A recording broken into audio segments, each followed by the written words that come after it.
बार फिर से दिया जाएगा अपने क्लोजिंग आर्ग्यूमेंट के लिए। और उसके बाद जो इस बहस के लिए सबसे ज़रूरी चीज़ है कि आप और हम और इंटरनेट पर देख रहे लाखों करोड़ों लोग, उनके सवाल जवाब होंगे। तो आप लोग जो यहाँ मौजूद हैं, आपके हम कुछ सवाल लेने की कोशिश करेंगे। 30 मिनट का वक्त हमने उसके लिए तय कर रखा है। इस तरह से ये 2 घंटे की बहस पूरी होगी। 2-3 बुनियादी बातें हैं जिनका हमें ध्यान रखना है। किसी भी किस्म की नारेबाजी में हमें शरीक नहीं होना है। ये हल्ला गुल्ला नहीं है, क्योंकि पूरी दुनिया देख रही है, तो एक नज़ीर कायम करनी है, एक उदाहरण लोगों के सामने रखना है कि पढ़े लिखे लोग इत्तेफाकी और नाइत्तेफाकी रखते हुए भी, एक दूसरे से सहमति और असहमति रखते हुए भी बात कह सकते हैं। यहाँ पर मेरे JNU के प्रोफेसर बैठे हैं, पुरुषोत्तम अग्रवाल जी, जिन्होंने हमें क्लास में सिखाया है कि सहमति का साहस और असहमति का विवेक, और इसका ठीक उलट भी, ये बड़ा जरूरी है। दूसरी बात, ये किसी एक धर्म के बारे में बहस नहीं है, ये बात सबको स्पष्ट होनी चाहिए। किसी धर्म को महान बताने या किसी धर्म को कमतर बताने की ये बहस नहीं है। तो यदि कोई इस उम्मीद से देख रहा है या यहां आया है, तो मैं आपको आश्वस्त करना चाहता हूं कि आपको नाउम्मीदी हाथ लगेगी। इस बहस में बहुत ज्यादा धार्मिक प्रतीकों के इस्तेमाल को लेकर भी ये दोनों लोग जो अभी आपको गंभीर दिख रहे हैं, भले लोग हैं, कल शाम को चाय पर मिले थे, बहुत हंसी मजाक भी इनके बीच हुआ था, और गलबैयां डालते हुए एक तस्वीर भी हुई थी। ये इस बात का प्रमाण है कि इंटरनेट पर जो हल्ला मचा हुआ है उसके मुकाबले ये दोनों लोग बहुत ही अच्छे शांत ढंग से बहस के लिए राजी हो गए हैं। ट्विटर की बातें ट्विटर तक सीमित, एलन मस्क आजकल उसको एक्स कहते हैं। और अब इस बहस की शुरुआत, मैं इन विद्वानों का, हालांकि इनको परिचय की जरूरत नहीं, पर हो सकता है, हमें पत्रकारिता में सिखाया जाता है कि नेवर अज्यूम, विज्ञान भी यही कहता है।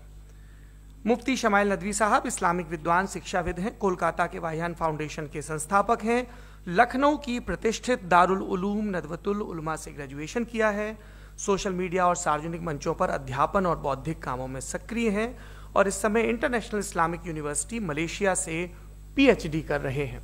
अच्छी बात यह है कि पढ़ाई के साथ साथ ट्रैवल ब्लॉग भी बनाते हैं। पेट्रोनस टावर के सामने का ब्लॉग हमने देखा। हमारे साथ जावेद अख्तर साहब हैं। जावेद अख्तर साहब कवि हैं, शायर हैं, गद्य भी लिखते हैं, फिल्मों के लिए संवाद लिखे हैं, गीत लिखे हैं। इससे इतर ये वैज्ञानिक सोच को लेकर या अपने डिक्लेयर्ड एथिज्म को लेकर भी मुखर रहते हैं और अपने तहीं रैशनैलिटी की बात करते हैं। देवियों और सज्जनों, डज गॉड एग्जिस्ट? इस सवाल का जवाब सब अपने अपने तहीं खोजने की कोशिश कर रहे हैं। कोई इसको गॉड डैम पार्टिकल की खोज बताता है, कोई गॉड पार्टिकल की खोज बताता है, कोई हिग्स बोसान की खोज बताता है, कोई ये सवाल जवाब तलाशने की कोशिश करता है कि मास एग्जिस्टेंस में आखिर आया कैसे, हुआ क्या था, सृष्टि के पहले, समय के पहले क्या था। और कोई ये कहता है कि ये सारी खोजें जिस मस्तिष्क में हो रही हैं प्रकृति के क्रम में, वो कैसे विकसित हुआ। मैं उम्मीद करता हूं कि हम आज इन बुनियादी सवालों के कुछ जवाब हासिल करने में कामयाब हों। मैं सबसे पहले मंच पर आमंत्रित कर रहा हूं मुफ्ती शमाइल नदवी साहब को। आइए sir. Ji,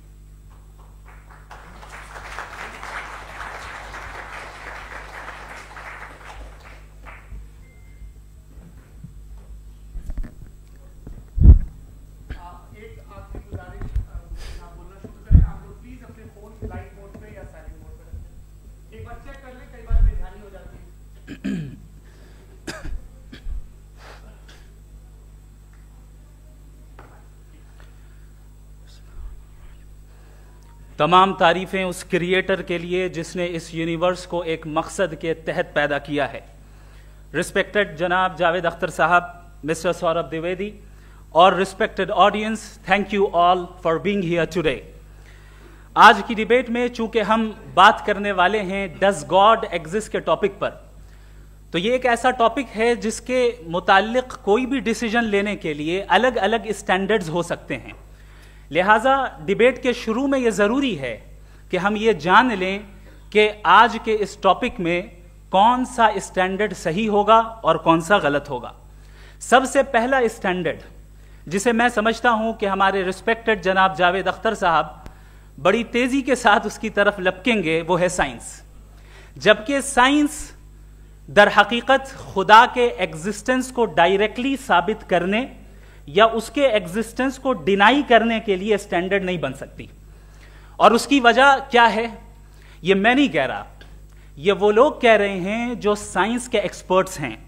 national academy of science कहती है science doesn't have the processes to prove और disprove the existence of God. Why? क्योंकि साइंस का ताल्लुक एम्पेरिकल एविडेंस से है और एम्पेरिकल एविडेंसेस का ताल्लुक हमारे नेचुरल और फिजिकल वर्ल्ड से है, जबकि गॉड नॉन फिजिकल और सुपर नेचुरल रियलिटी है। लिहाजा नॉन फिजिकल रियलिटी को आप उस टूल के साथ नहीं चेक कर सकते जिसका काम फिजिकल रियलिटी को तलाश करना है। लिहाजा आज इस डिबेट में गॉड की एग्जिस्टेंस को साबित करने या उसे डिनाई करने में साइंटिफिक एविडेंस को एक्सेप्ट नहीं किया जाएगा। दूसरा स्टैंडर्ड हो सकता है रेविलेशन, कि रेविलेशन के जरिए हम यह साबित करें कि गॉड एग्जिस्ट करता है या नहीं। लेकिन यह स्टैंडर्ड भी आज इररेलेवेंट है। क्यों? क्योंकि रेविलेशन मेरे नजदीक सोर्स ऑफ नॉलेज है, वैलिड सोर्स ऑफ नॉलेज है, लेकिन हमारे जावेद अख्तर साहब के नजदीक ये वैलिड सोर्स ऑफ नॉलेज नहीं है। लिहाजा आज की डिबेट में मैं एक भी एविडेंस किसी भी मजहबी स्क्रिप्चर से नहीं दूंगा ताकि जावेद अख्तर साहब के लिए वो अनएक्सेप्टेबल ना हो। तीसरा जो मेयार हो सकता है वो है ऑब्जर्वेशन, कि भाई कोई कहे कि हमें खुदा दिखाओ, अगर है तो दिखाओ, या ये कि खुदा के एग्जिस्टेंस पर एम्पेरिकल एविडेंस दो, तो ये है दर हकीकत गलत टूल का इस्तेमाल करना। ये ऐसा ही है कि जावेद साहब मुझसे ये मुतालबा करें कि मुफ्ती साहब आप मेटल डिटेक्टर के जरिए प्लास्टिक डिटेक्ट करके दिखाएं। अब चूंकि प्लास्टिक डिटेक्ट नहीं हो पा रही है लिहाजा plastic does not exist. No, you are using the wrong tool. इस टूल से प्लास्टिक को डिटेक्ट नहीं किया जाता। लिहाजा मैं समझता हूं कि गॉड के एग्जिस्टेंस पर एम्पेरिकल एविडेंस का मुतालबा करना एक बचकाना मुतालबा है और हमारे रिस्पेक्टेड जनाब जावेद अख्तर साहब इस स्टेज से अब बहुत आगे निकल चुके हैं। अब बचता है एक ही स्टैंडर्ड, और वो स्टैंडर्ड है अक्ल, लॉजिक, रीजनिंग। और यही वो स्टैंडर्ड है जिसके तहत गॉड की एग्जिस्टेंस को साबित किया जाएगा या गॉड की एग्जिस्टेंस को डिनाई किया जाएगा। लेकिन चूंकि ये बहुत इंपॉर्टेंट और सेंसिटिव टॉपिक है, इसलिए लॉजिकल आर्ग्यूमेंट भी ऐसा होना चाहिए जो डेफिनेटिव हो, इनडेफिनेटिव ना हो, जो 2 और 2 4 की तरह बिल्कुल वाजे हो, जिसे लॉजिकली रिजेक्ट करना पॉसिबल नहीं हो। फॉर एग्जाम्पल हम कहें हमारे रिस्पेक्टेड मिस्टर सौरभ साहब, ये एक इंसान है और तमाम इंसान कॉन्शियस बीइंग है, लिहाजा नतीजा क्या निकला, हमारे सौरभ साहब भी कॉन्शियस बीइंग है। क्या ये इनडेफिनेट आर्ग्यूमेंट है या डेफिनेट आर्ग्यूमेंट है? ये डेफिनेट आर्ग्यूमेंट है। ये 2 और 2 की तरह वाजे है, इसमें किसी तरह जो है लॉजिकली इसको रिजेक्ट नहीं किया जा सकता। तो अगर आज हमारे जावेद अख्तर साहब ऐसी कोई अकली दलील और लॉजिकल एविडेंस दें खुदा के ना होने पर जो डेफिनेट भी हो, तो मैं ये ऐलान करता हूं कि यकीनन मैं उस एविडेंस को कबूल करूंगा और उस पर गौर करूंगा। लेकिन साथ में यह भी ऐलान कर देता हूं प्रेडिक्शन के तौर पर कि ऐसा कोई डेफिनेट आर्ग्यूमेंट कोई नहीं पेश कर सकता। दलील हम देंगे और डेफिनेटिव दलील देंगे, लॉजिकल दलील देंगे, ऐसी दलील देंगे जो एंटायर एथिस्टिक वर्ल्ड उसे रेफ्यूट नहीं कर सकती। चलें अब हम एक एग्जाम्पल सोचते हैं, एक सिनेरियो, सिंपल सिनेरियो, तमाम ऑडियंस से गुजारिश है, हम और आप एक आइसोलेटेड आइलैंड पर हैं, ऐसा आइलैंड जहां पे हमसे पहले कोई कभी नहीं गया। चलते चलते आपके सामने अचानक आपने देखा एक पिंक कलर की बॉल पड़ी हुई है। सबसे पहला सवाल आपके जहन में क्या आएगा कि ये बॉल यहां क्यों आई, कैसे आई, ये पिंक कलर की ही क्यों है, कोई और कलर भी हो सकता था, ये इसी शेप में क्यों है, कोई और शेप भी हो सकता था। नेचुरली आप इस तरफ पहुंचेंगे कि कोई ना कोई है जिसने इन स्पेसिफिक प्रॉपर्टीज के साथ इस बॉल को बनाया है और यहां पे रखा है। चूंकि आप जानते हैं कि ये जो बॉल है इसका एग्जिस्ट करना जरूरी नहीं है, ये एग्जिस्ट कर भी सकती थी, नहीं भी कर सकती थी, और एग्जिस्ट करना ही था तो किसी और फॉर्म में करती, किसी और कलर में करती। अब आप इस बॉल को एक्सपैंड करते चले जाएं, एक्सपैंड करते चले जाएं, एक्सपैंड करते चले जाएं, यहां तक कि ये बॉल यूनिवर्स के साइज की हो जाए। बताइए कि क्या साइज के बढ़ जाने से सवाल बदल जाएगा? हरगिज नहीं बदलेगा। अभी भी सवाल रहेगा, ये यूनिवर्स कहां से आया, इन स्पेसिफिक प्रॉपर्टीज के साथ कहां से आया, क्यों आया, किसने बनाया, यह सवाल उस वक्त भी वैलिड रहेगा। लेकिन यह सवाल अगर हम जनाब जावेद अख्तर साहब से करें तो चूंकि इनका वर्ल्ड व्यू एथिस्टिक है, और सिर्फ इनका नहीं, मतलब जितने भी एथिस्ट हैं और एथिस्टिक वर्ल्ड व्यू को रखने वाले से अगर आप ये सवाल करें कि ये यूनिवर्स कहां से आया, तो इनका जवाब या तो आर्ग्यूमेंट फ्रॉम इग्नोरेंस होगा या डॉगमेटिक होगा। या तो ये कहेंगे कि मुझे नहीं पता कि ये कहां से आया, लिहाजा गॉड डज नॉट एग्जिस्ट, ये आर्ग्यूमेंट फ्रॉम इग्नोरेंस है।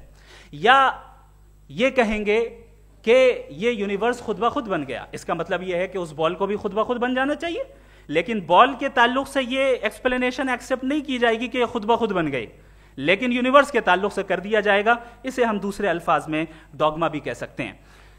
दूसरी चीज, हमारे जावेद अख्तर साहब जरूर गॉड ऑफ गैप्स की मिसाल भी जरूर देंगे, और मिसाल देंगे कि पहले जमाने में बिजलियां कड़कती थी तो लोगों ने किसी एक खुदा की तरफ, और बारिश होती थी तो दूसरे खुदा की तरफ मंसूब कर दिया, उनके पास दलील नहीं थी। यह हमारा वर्ल्ड व्यू है ही नहीं, यह हमारा वर्ल्ड व्यू है ही नहीं, क्योंकि नेचुरल फेनोमेना के प्रोसेस की इंटरप्रिटेशन को जान लेने से यह कहां से साबित हो गया कि गॉड एग्जिस्ट नहीं करता है। इस पर मैं इंशाअल्लाह अभी आगे बात करूंगा। आप हजरात ये भी देखेंगे, और मैं ये एक्सपेक्ट करता हूं कि हमारे रिस्पेक्टेड जनाब जावेद अख्तर साहब जरूर इमोशनल आर्ग्यूमेंट्स भी देंगे, जो कि एक लॉजिकल फेलेसी है जब बात आती है ट्रुथ को डिसाइड करने में। क्यों?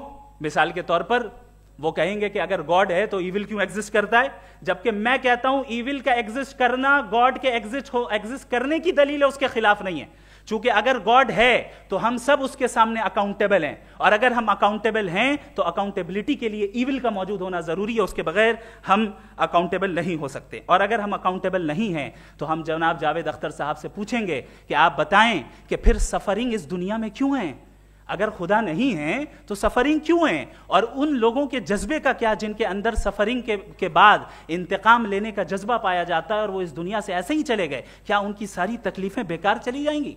अब आ जाएं उसी एग्जाम्पल की तरफ कि बॉल, मुझसे अगर कोई पूछे इस बॉल को किसने बनाया और या इस एक्सपेंडेड बॉल को किसने बनाया, मैं कहूंगा कि चूंकि ये यूनिवर्स और इस यूनिवर्स की तमाम चीजें कॉन्टिंजेंट हैं। कॉन्टिंजेंट होने का मतलब ये होता है कि जो अपने एग्जिस्टेंस पे किसी के ऊपर डिपेंड करती हो, तो जाहिर है ये यूनिवर्स कॉन्टिंजेंट है। और अगर कोई चीज कॉन्टिंजेंट नहीं है तो मैं रिक्वेस्ट करूंगा कि मुझे दिखा दें कि कौन सी चीज यूनिवर्स में कॉन्टिंजेंट नहीं है, हम भी जरा गौर कर लें और हम भी देख लें। और जब कॉन्टिंजेंट चीजें मौजूद हैं तो फिलोसोफर्स की इस्तिलाह के मुताबिक, हम उस टर्मिनोलॉजी के मुताबिक हम उस जगह तक पहुंचते हैं और उस हस्ती तक पहुंचते हैं जिसे नेसेसरी बीइंग कहा जाता है, कि ये वो नेसेसरी बीइंग है जिसका मौजूद ना होना नामुमकिन हो। क्योंकि अगर ये मौजूद ना हो तो सारी चीजें एग्जिस्टेंस में आएंगी ही नहीं, और ये सारी कॉन्टिंजेंट चीजें उसी के ऊपर डिपेंड करती हैं। अब अगर आप ये सवाल करते हैं कि फिर उस हस्ती को किसने बनाया, फिर उसका कॉज क्या है, फिर उसका कॉज क्या है, फिर उसका कॉज क्या है, और एंडलेसली चले जाएं, इसे हम कहते हैं इन्फिनिट रिग्रेस ऑफ कॉजेज, जो कि लॉजिकल फेलेसी है। कॉन्सेप्चुअली इंफिनिटी पॉसिबल है। मिसाल के तौर पे न्यूमेरिकल्स 1 2 3 गिनते चले जाएं, इन्फिनिट नंबर्स हैं। मैं कॉन्सेप्चुअली बात नहीं कर रहा, प्रैक्टिकली रियलिटी में साबित करके दिखाएं कि infinite regress of causes possible हैं या नहीं। अगर पॉसिबल हैं तो हम मान लेंगे, मिसाल दे दें, और पॉसिबल नहीं है तो एक ही ऑप्शन बचता है जिसे हम कहते हैं नेसेसरी बीइंग। ऐसी नेसेसरी बीइंग जो इंडिपेंडेंट है, क्योंकि अगर वो डिपेंडेंट हुई तो वो नेसेसरी नहीं रहेगी। ऐसी इंडिपेंडेंट बीइंग जो इटर्नल है, अगर वो इटर्नल नहीं होगी, उसकी बिगिनिंग होगी तो वो खुद कॉन्टिंजेंट है। ऐसी बीइंग जो पावरफुल है, क्योंकि कॉन्टिंजेंट को एक्चुअलाइज करने के लिए पावर चाहिए। ऐसी बीइंग जो इंटेलिजेंट है और नॉलेजेबल है, क्योंकि ये यूनिवर्स स्पेसिफिक फॉर्म और स्पेसिफिक लॉज ऑफ नेचर के तहत प्रिसाइजली चल रहा है। Thank you. थैंक यू मुफ्ती साहब। मैं इन दलीलों के बाद जावेद अख्तर साहब से गुजारिश करूंगा, आप बैठ के बोलना चाहेंगे या बाहर? जी।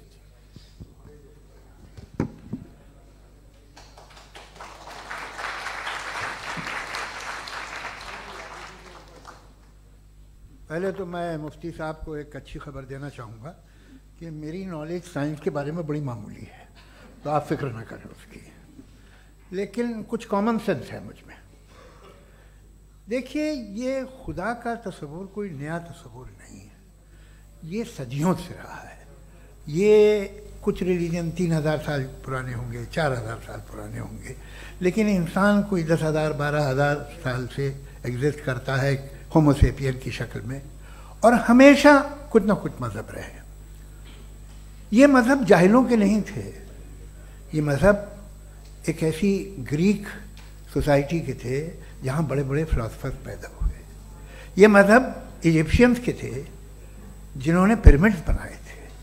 ये रोमन्स के थे कि जिनका आर्किटेक्चर और सेनेट यानी पहली बुनियाद डेमोक्रेसी की लिमिटेड थी, मगर डेमोक्रेसी थी, ये उन लोगों ने किए थे। तो इनका जो जुपिटर था, रा था, ज़्यूस था, उन्हें उस पर इतना ही एतमाद था जितना आज किसी मजहबी आदमी को अपने खुदा पे होगा। क्रिश्चियनिटी आने से पहले यूरोप में एक मज़हब था जर्मेनिक रिलीजन। उसका एक खुदा था, उसकी एक बीवी थी, उसके 2 बेटे थे, एक बेटी थी। फिर जर्मनी में जब यूरोप में क्रिश्चियनिटी आई तो वो खुदा, उसकी बीवी और पूरे ख़ानदान चला गया।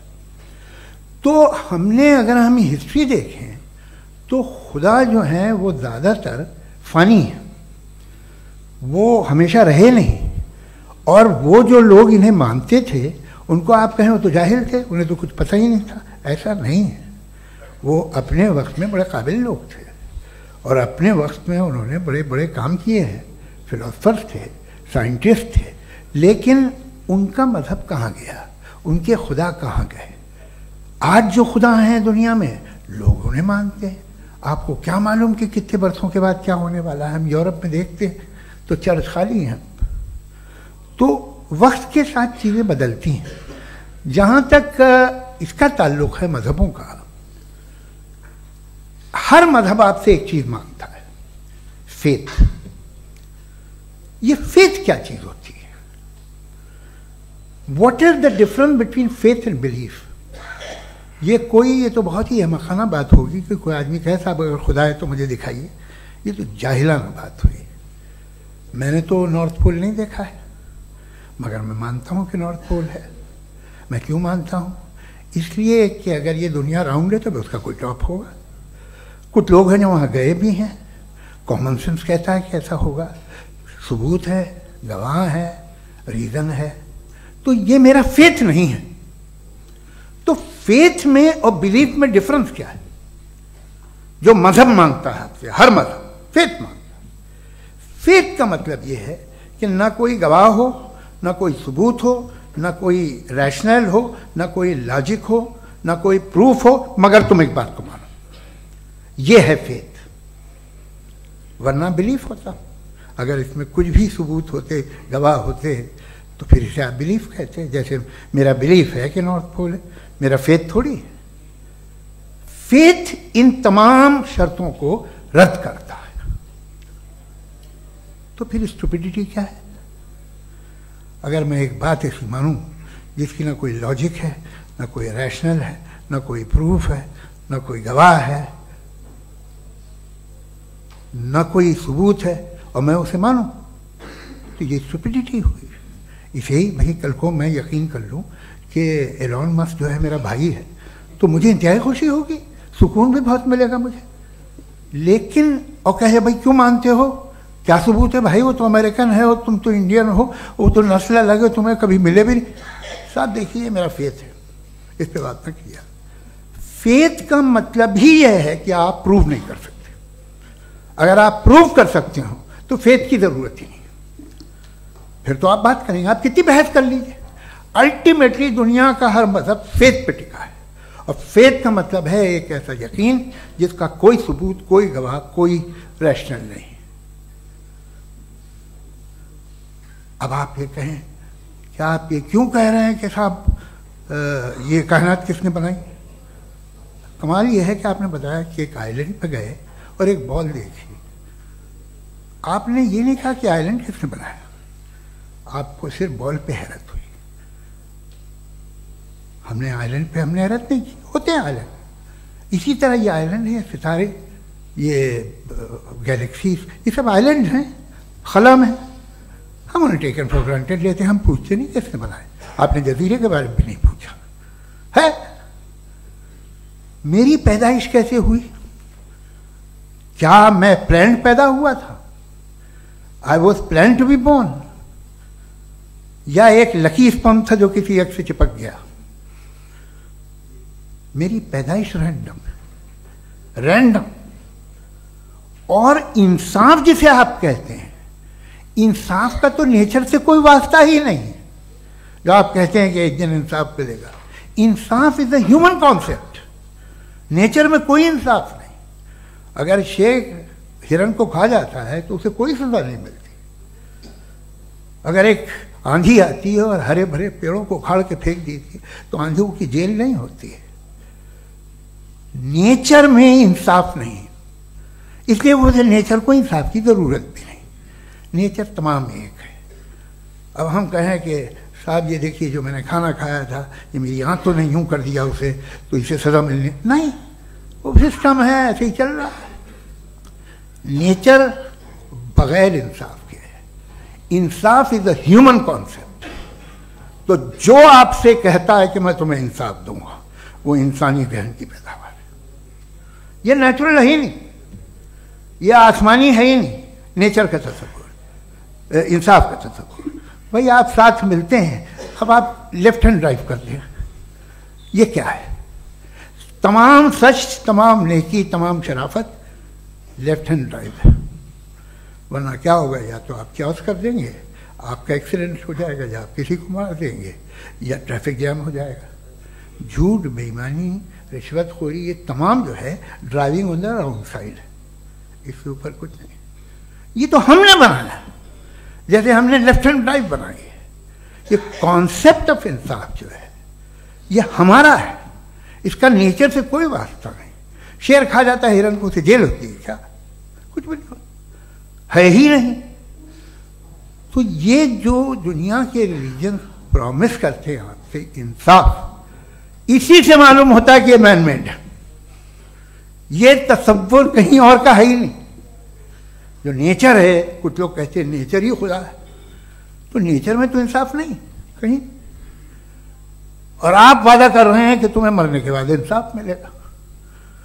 मुझे अगर मिलेगा तो मैं बहुत खुश होऊंगा, लेकिन मैं यकीन नहीं कर पाता हूं, इसलिए कि मैं फेथ नहीं पैदा कर सकता। The very fact that religions demand faith, इसका मतलब है कि उनके पास जस्टिफिकेशन नहीं है।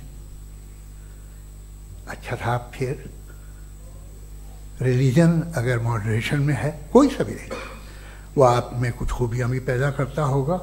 देखिए उससे ये फ़ायदा है, वो फ़ायदा है।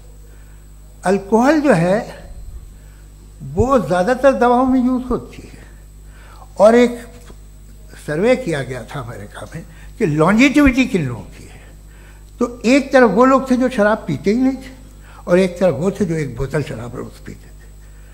सबसे ज़्यादा लंबी उम्र उनकी है जो 2 पैक नाप के शराब पीते हैं और खाना खाते हैं। मगर हम शराब को बुरा समझते हैं, मैं भी बुरा समझता हूँ। क्यों? ऐसा होता नहीं।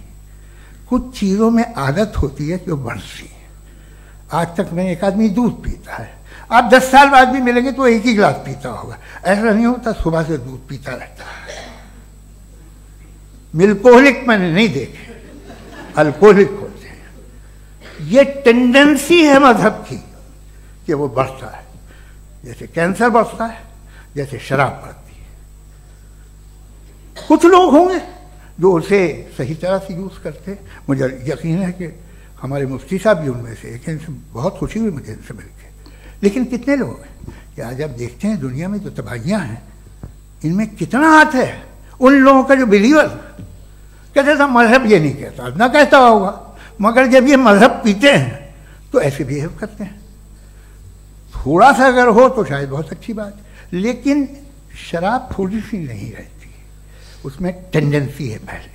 थोड़ा सा अगर 2-3 कैंसर के सेल हो ना बॉडी में तो आदमी स्लिम रहेगा, लेकिन वो 2-3 सेल नहीं रहते, वो मल्टीप्लाई होते हैं। जावेद साहब टाइम पूरा हो गया। टाइम हो गया तो बस बात खत्म हो गई। अच्छा, मुझे कुछ और कहने को था भी नहीं।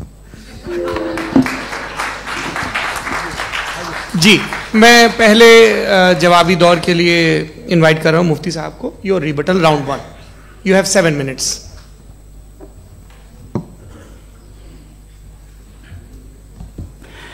Thank you very much Javed साहब, आपकी बात को सुनकर बड़े महजूज हुए हम लोग। महजूज, डू यू अंडरस्टैंड?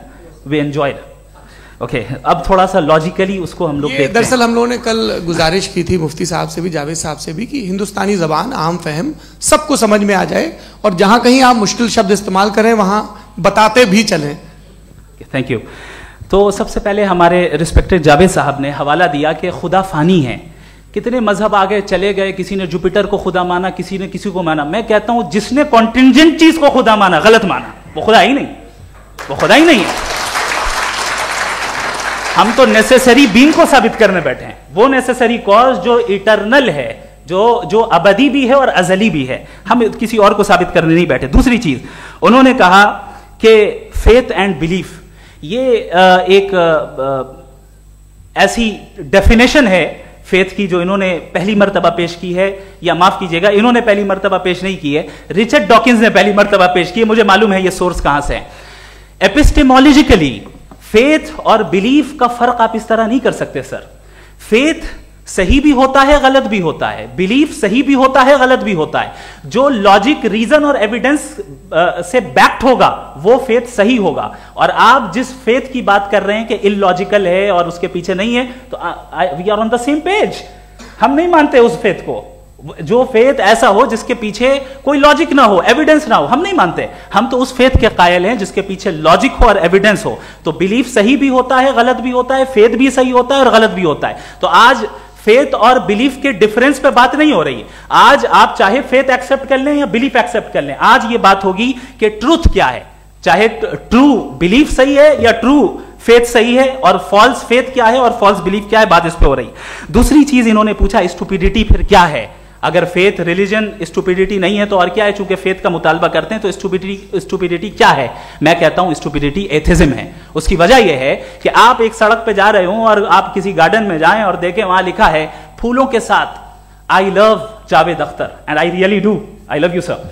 सो जब आप वहां पर पहुंचे तो वहां पहुंचकर अब ये बताएं, क्या आप ये कहेंगे वाह व्हाट अ नेचुरल सिलेक्शन? ये क्या नेचुरल सिलेक्शन है? नहीं, ये प्रिसाइजली डिजाइंड है, इसके पीछे डिजाइनर है। लिहाजा अगर कोई एक ऐसी कॉमन सेंस की बात को कबूल नहीं कर रहा है कि यूनिवर्स जो इतने प्रिसाइजली काम कर रहा है, हम कह दें कि खुद ब खुद बन गई, मैं समझता हूं इससे बड़ी स्टुपिडिटी और कुछ नहीं है। ये इरैशनल चीज है। फिर हमारे सर ने कहा कि आपने बॉल पे फोकस किया, आइलैंड पे फोकस नहीं किया। अरे आइलैंड को किसने बनाया यही समझाने के लिए तो बॉल की मिसाल दे रहा हूं। और बॉल भी कॉन्टिंजेंट है, आइलैंड भी कॉन्टिंजेंट है, दोनों नेसेसरी बीइंग का मुतालबा करते हैं। आगे इन्होंने कहा कि नेचर में कोई इंसाफ नहीं है। हम डिसाइड करते हैं कि मोरालिटी क्या होती है, इंसाफ क्या होता है। हम डिसाइड करते हैं, जैसे ड्राइविंग सीट में ट्रैफिक वाला, ये तो किसी खुदा ने नहीं कहा, ये है, इसे कहते हैं फॉल्स इक्विवेलेंस। ये एक लॉजिकल फेलेसी है। आपने जो है मिसाल दी ड्राइविंग की और ट्रैफिक की, ये सब्जेक्टिव मोरालिटी है। आप सब्जेक्टिव मोरालिटी को मिसाल बनाकर ऑब्जेक्टिव मोरालिटी के ऊपर नहीं थोप सकते। इंसाफ की ऑब्जेक्टिव मोरालिटी। अगर आप ये कहते हैं कि नेचर में इंसाफ नहीं है तो इंसाफ का न होना ये नेचुरल हुआ, तो फिर नेचर को नेचर रहने दे, क्यों हम इतना स्ट्राइव कर रहे हैं दुनिया में इंसाफ लाने के लिए? ये तो इलॉजिकल बात है, इरैशनल बात है। इसलिए बहुत सी चीजें ऐसी हैं जो ऑब्जेक्टिवली जो है इविल या गुड हैं, और बहुत सी चीजें ऐसी हैं जो सब्जेक्टिवली हैं। सब्जेक्टिवली जो मोरल होता है या इमोरल होता है उसको हम सोशल कंसेंसस से या पर्सनल प्रेफरेंस से डिसाइड करते हैं। लेकिन जो ऑब्जेक्टिव मोरालिटी है जिसमें इंसाफ आया, जो इन्होंने बार बार रिपीट किया, ये ऑब्जेक्टिव है, सब्जेक्टिव नहीं है। अगर आप कहते हैं ये सब्जेक्टिव है तो मेरा सवाल आपसे ये है, क्या सोशल कंसेंसस के जरिए अगर जुल्म को सही करार दे दिया जाएगा तो आप जुल्म को जस्टिफाई करेंगे? दूसरी चीज इन्होंने यह कहा कि 2 पैक शराब पी लें तो वो उतने पे नहीं रहता, बढ़ जाता है। यही मामला मजहब के साथ है। 2 पैक आप पी लें बढ़ेगा, तो ये एक ऐसी मिसाल है, इसको कहीं भी फिट कर लें कि आप एथिज्म पे जब फिट करें, जब आप 2 पैक एथिज्म का लेंगे ना तो वो बढ़ बढ़ के नॉर्थ कोरिया बनेगा। Thank you.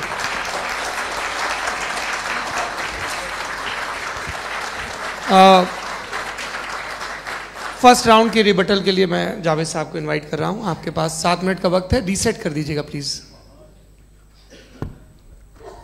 मुझे इस बात की खुशी है कि मुफ्ती साहब ने भी मान लिया कि नेचर में कोई इंसाफ नहीं है। तो कोई भी चीज़ जो इंसान ने नहीं बनाई है उसमें इंसाफ नहीं होता है। एक बात मैं आपसे अर्ज़ करूँ, जरा पता लगा लीजिएगा, ये जो आप बाग में जाते हैं बेहद खूबसूरत फूल देखते हैं ना, इनमें से कोई नेचुरल नहीं है। ये सारे फूल क्रॉस करके बनाए गए हैं। जो जंगल में फूल होते हैं नहायत मामूली होते हैं, ये फूल इंसानों ने बनाए हैं। जो आप बाग में देख के वाह वाह कहते हैं, ये इंसानों के बनाए हुए हैं। डिफरेंट फूलों को क्रॉस करके, डेवलप करके, फिर क्रॉस करके इस तरह से बनाए गए। नेचुरल फ्लावर नहीं। किसी जंगल वीरान में जाके आप गुलाब के फूल नहीं देखेंगे। ये सब बनाए हुए इंसान ने, बहुत से काम इंसान ने किए हैं। बाकी है कि आपने मेरी एक बात का जवाब नहीं दिया, जिससे मुझे शिकायत है कि फेथ क्या है और आप फेथ मांगते क्यों हैं मुझसे। आप तो लॉजिकल हैं, आपके पास तो सारे रैशनल्स हैं, आपके पास सारे सबूत हैं, तो आपको फेथ की डिमांड क्यों करते हैं कि भाई तुम सरेंडर कर दो और सवाल मत करो। कोई मजहब सारे सवाल करने की इजाजत नहीं देता है और मना करता है कि ज़्यादा सवाल ना करो, बह जाओगे तुम। आप क्यों रोकते हैं? हकीकत यह है कि इंसानी तारीख क्या है। इंसानी तारीख ये है कि दुनिया में 2 तरह के लोग हुए हैं। एक वो जिन्होंने अपनी लाइल्मी की परस्तिश की है, दूसरे वो जिन्होंने अपनी इग्नोरेंस या लाइल्मी से झगड़ा किया है और मालूम किया है कि क्या है। ये जो आप कह रहे हैं, आज आप हैरान हैं कि भाई ये यूनिवर्स कैसे बनी। लोग हैरान थे कि सूरज डूबता है तो इधर से कैसे निकलता। और आप एक कदम जाके हमेशा का मानने को तैयार है, एक कदम पीछे ही मान जाइए। भाई आप इसके बाद जाते हो, कहते सवाल ना करना कि ये कहाँ से आया, ये पावर तो हमेशा से हमेशा रहेगी। तो आप यूनिवर्स के बारे में मानने में क्या तकलीफ है? एक कदम पहले रुक जाइए। ये हमेशा से थी या नहीं थी, हमें मालूम नहीं है। और ये कहना कि हमें मालूम नहीं है, कमाल ये है कि दुनिया के सारे मजहब सब जानते हैं ये दुनिया कैसे बनी थी, कैसे मिटेगी, मरने के बाद क्या होगा, इनको सब इल्म है। इनको किसी को डायनासोर होते थे पहले ये नहीं पता था, किसी को नहीं पता।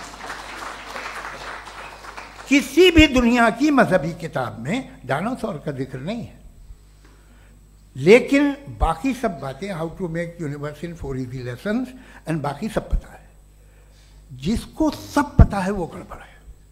हम में ये इंकिसार, ये ह्यूमिलिटी होनी चाहिए कि हम ये कहें कि हमें ये बहुत सारी बातें नहीं मालूम, लेकिन हम उनकी परस्तिश न करें, अपनी लाइल्मी को की परस्तिश न करें, हम उसे पता लगाने की कोशिश करें।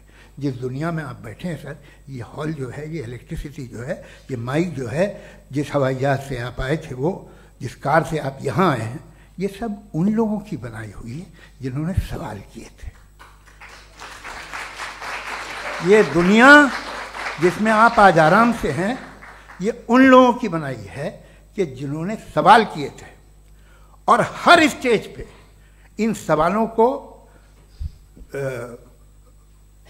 मकरूह कहा गया था, गलत कहा गया था। आप जरा तारीख पढ़िए, एक बड़ी दिलचस्प किताब है बर्ट्रैंड रसेल की,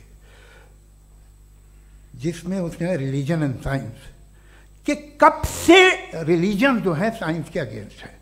और हद तो यह है कि भाप के इंजन के खिलाफ थे, स्टीम इंजन के भी खिलाफ थे, और फतवे हुए उन पे, वेटिकन ने दिए। तो ये हमेशा, अभी जैसे ही ये राइट विंगर आते हैं अमेरिका में पावर में, तो वो जो अपना ये क्या बोलते हैं उसे, सीड क्या बोलते हैं, सीड क्या जो, हाँ नहीं सीड जो होते हैं जिस पे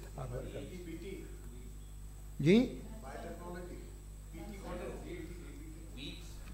नहीं भाई, वो जो ह्यूमन बॉडी के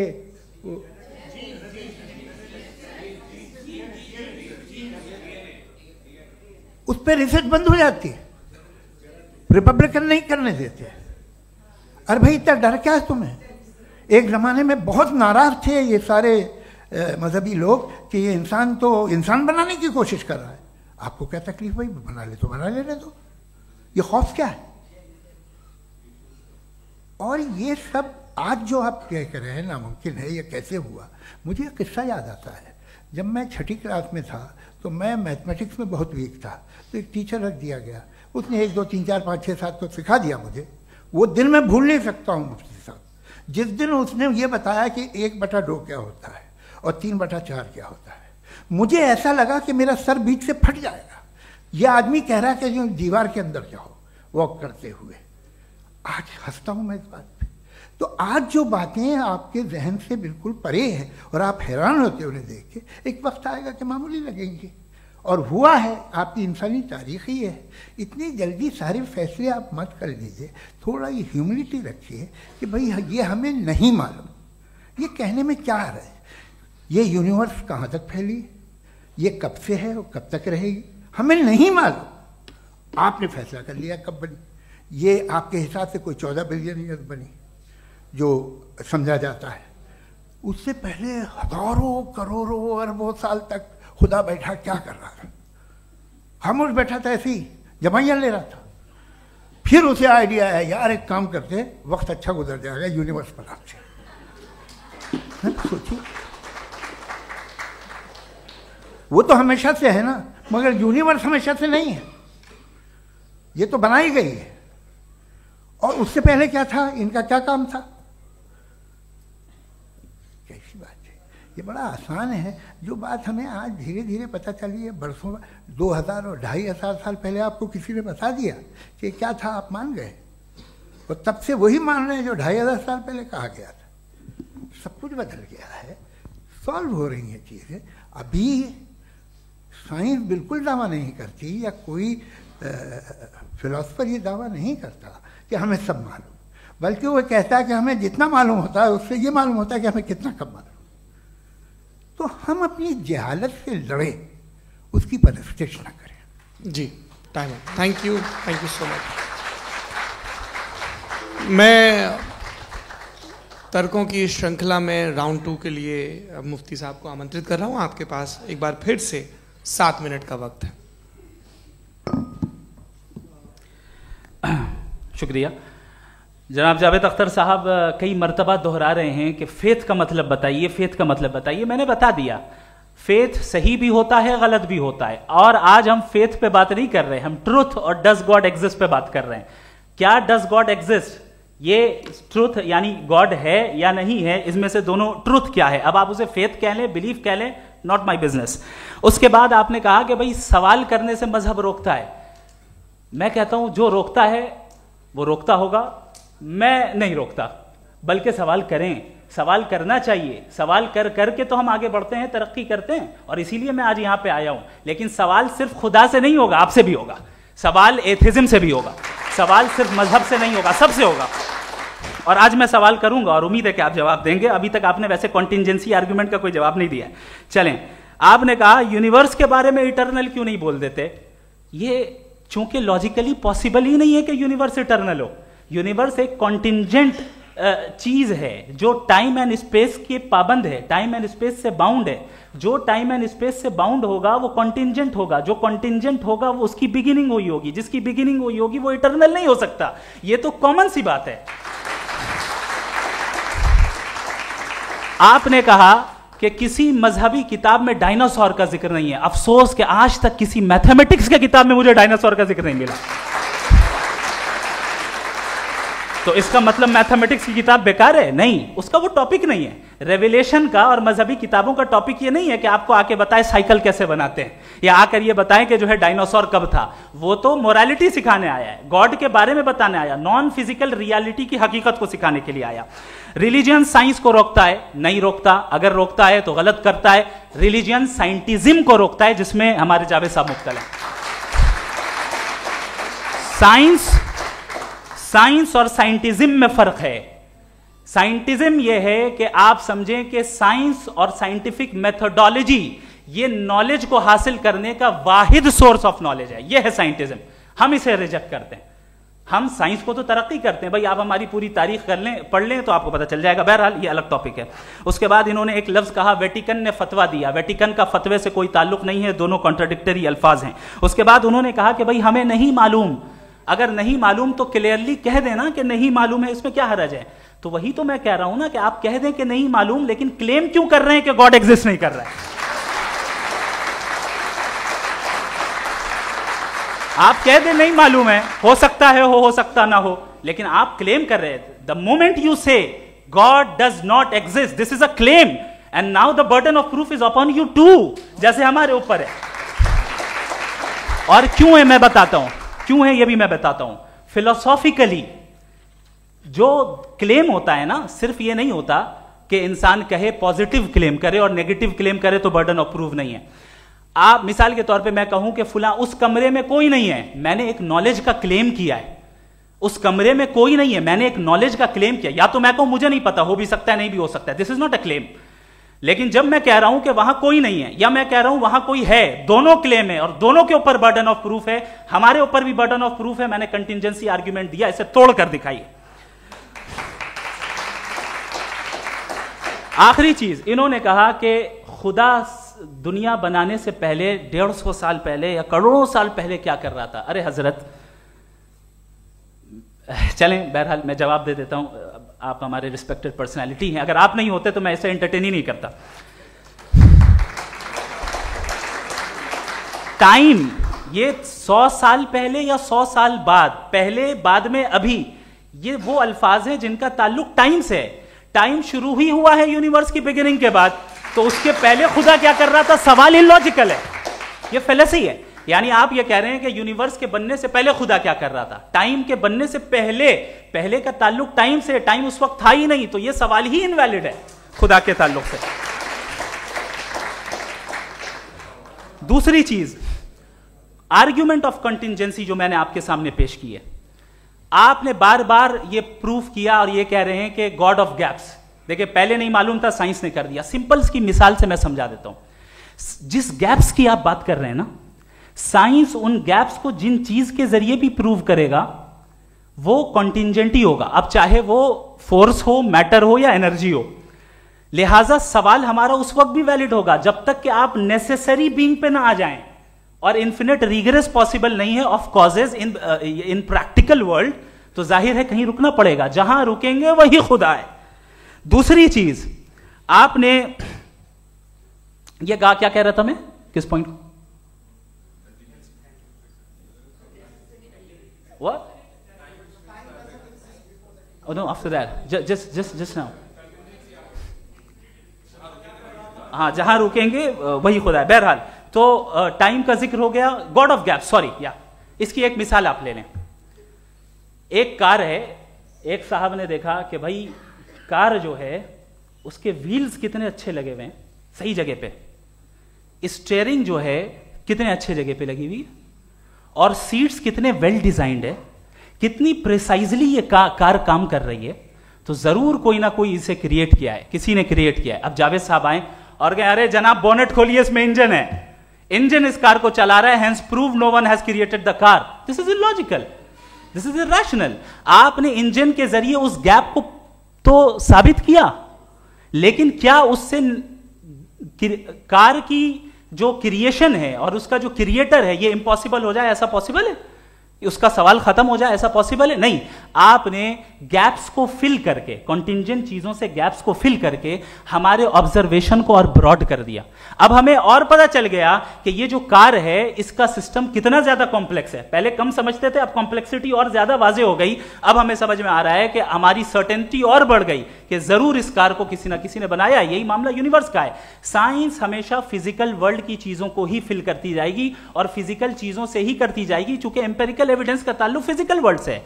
आप साइंस के जरिए मेटाफिजिकल रियलिटी को कभी साबित नहीं कर सकते। ये रॉन्ग टूल का इस्तेमाल करना है। ये वही काम है कि आप मेटल डिटेक्टर से प्लास्टिक डिटेक्टर करने चलें, जो कि जाहिर है सही नहीं है। Thank you.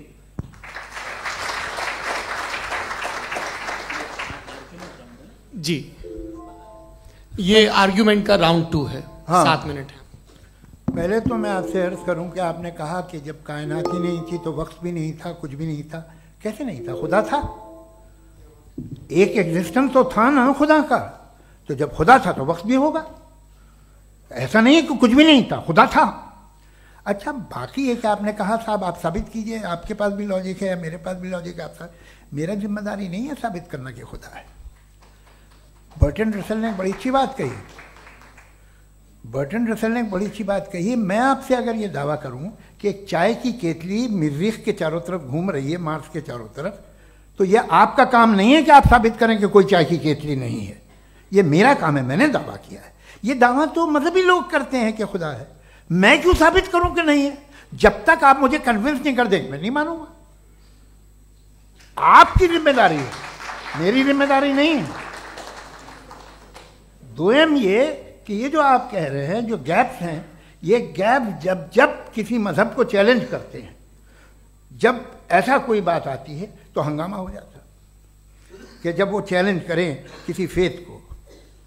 ये तमाम साइंस जो है इसे मुख्तलिफ जगहों पे मुख्तलिफ वक्तों में मजहब ने रोकने की कोशिश की है। ये किताब है religion and science, Burton Russell की, पढ़िएगा, अच्छी लगेगी आपको। तारीख ही है साइंस, मजहब की साइंस से उसका यही रिश्ता है। अच्छा, अब ये हम सोचें कि बहरहाल ये वजूद जो है मजहब और ये बिलीव इन गॉड इंसान को बेहतर बना देता है, तो एक काम कीजिए, हिंदुस्तान वर्ल्ड का नक्शा लीजिए और मार्क कीजिए कि रिलीजन कहाँ कहाँ ज़्यादा है, कहाँ कहाँ, चाहे वो लैटिन अमेरिका हो या मिडल ईस्ट हो या फार ईस्ट हो या हिंदुस्तान के वो इलाके जहाँ मजहबियत ज़्यादा है।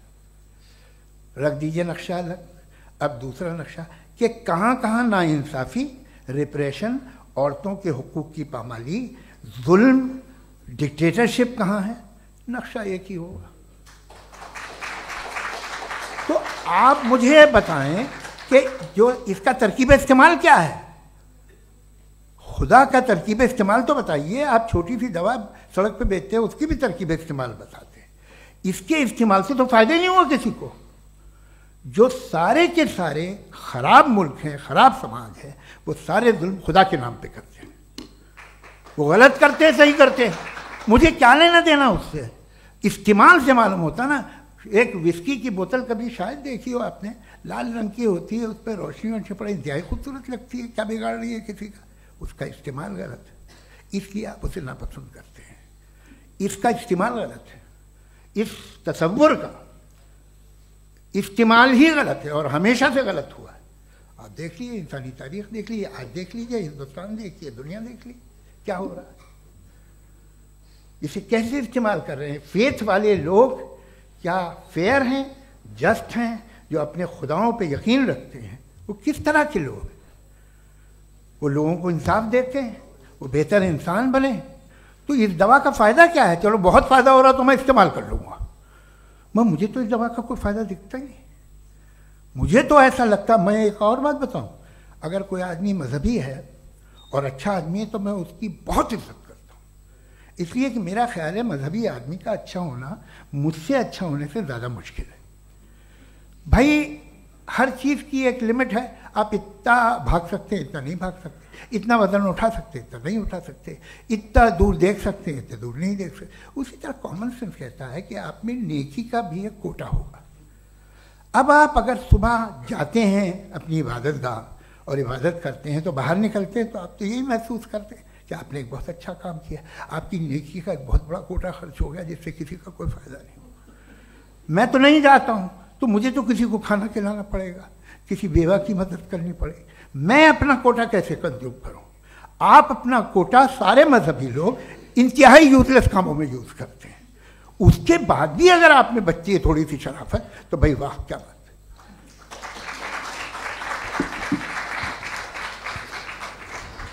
एक तो मुझे ये बात बहुत अच्छी लग रही है कि दोनों ही विद्वान समय को मानते हैं और बहुत समय से अपनी दलीलें और बाज़ दफ़ा समय से पहले अपनी तकरीरें पूरी करके अपनी अपनी कुर्सी पर बैठ रहे हैं।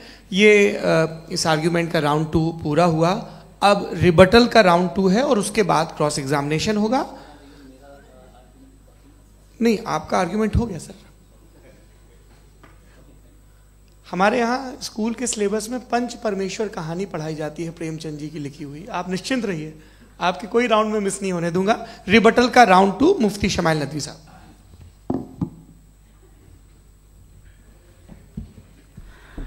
असल में जो हकीकी प्रॉब्लम है, असल प्रॉब्लम है, वो ये है कि जावेद साहब के पास कॉन्सेप्ट ऑफ गॉड क्लियर नहीं है। इन्होंने कहा कि कायनात से पहले खुदा तो था, तब भी तो टाइम होगा। ये टाइम कायनात का हिस्सा है। हम खुदा, उस खुदा को मानते हैं, नेसेसरी बीइंग का टाइमलेस होना जरूरी है, चूंकि वो टाइम का क्रिएटर है। जब उसने टाइम को क्रिएट किया तो वो खुद टाइम पे कैसे होगा? उसने जब स्पेस को क्रिएट किया तो खुद स्पेस में कैसे होगा? अगर वो टाइम एंड स्पेस को पहले से ही उसका पाबंद है तो फिर किस चीज को उसने क्रिएट किया? लिहाजा ये सवाल गलत है कि खुदा था तो टाइम होगा। बिल्कुल नहीं, टाइम के पाबंद हम है, खुदा नहीं है। हम फिजिकल वर्ल्ड से ताल्लुक रखते हैं, वो मेटाफिजिकल रियलिटी है। दूसरी चीज इन्होंने मिसाल दी कि चाय की केतली हवा में घूम रही होगी, और पता नहीं शायद वो बर्टन रसल का उन्होंने हवाला दिया। बहरहाल यही प्रॉब्लम है। प्रॉब्लम यही है कि हम चीजों के दरमियान डिफरेंशिएट नहीं कर पाते। ये जो आपने मिसाल दी ये इमेजिनेशन है, और मैं जो साबित कर रहा हूं वो लॉजिकल नेसेसिटी है।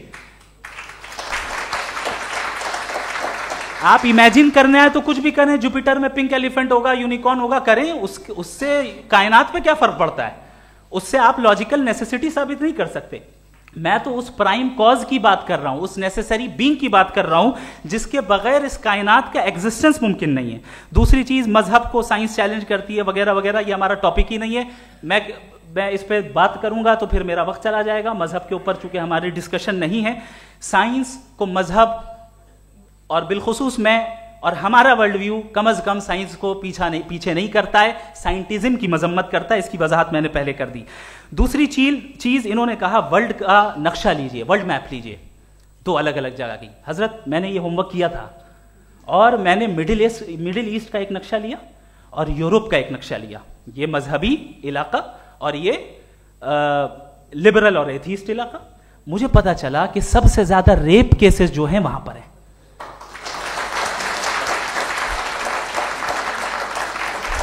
मुझे ये पता चला यूएन की रिपोर्ट के मुताबिक, मैं ये अपने घर से नहीं लेके आ रहा, कि जो वर्किंग वुमेन है यूरोपियन कंट्रीज में, उसमें 81% वुमेन सेक्सुअल हैरेसमेंट का वर्क में शुमार हो रही है। ये मिडिल ईस्ट में नहीं हो रहा है, वो मजहबी लोग हैं इसलिए नहीं हो रहा है।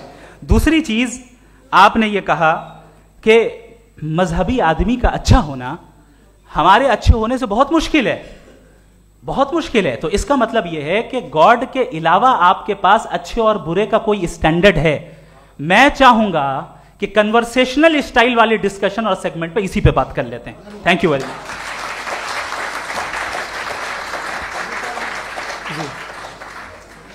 ये रिबटल का राउंड 2 है। आपके पास 5 मिनट का वक्त है और इसके बाद क्रॉस एग्जामिनेशन शुरू करेंगे। आप चाहें तो जो इन्होंने सवाल पूछे उनके जवाब आप रिबटल में भी दे सकते हैं। जी जी, देखिए, पहले तो ये बात कि ये मिसाल गलत नहीं है, गलत है।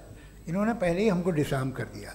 कह लिया अकल से मामला सॉल्व नहीं हो सकता, लॉजिक से आप पहुंच नहीं सकते। ये एक मेटाफिजिकल चीज़ है। मेटाफिजिकल अजीब सा लफ्ज़ है, ठीक से किसी को माने नहीं मालूम इसके, तो ऐसा लगता है कुछ बड़ी चीज़ है। अरे भाई, क्या होता है मेटाफिजिकल, बताओ, खड़ी हो।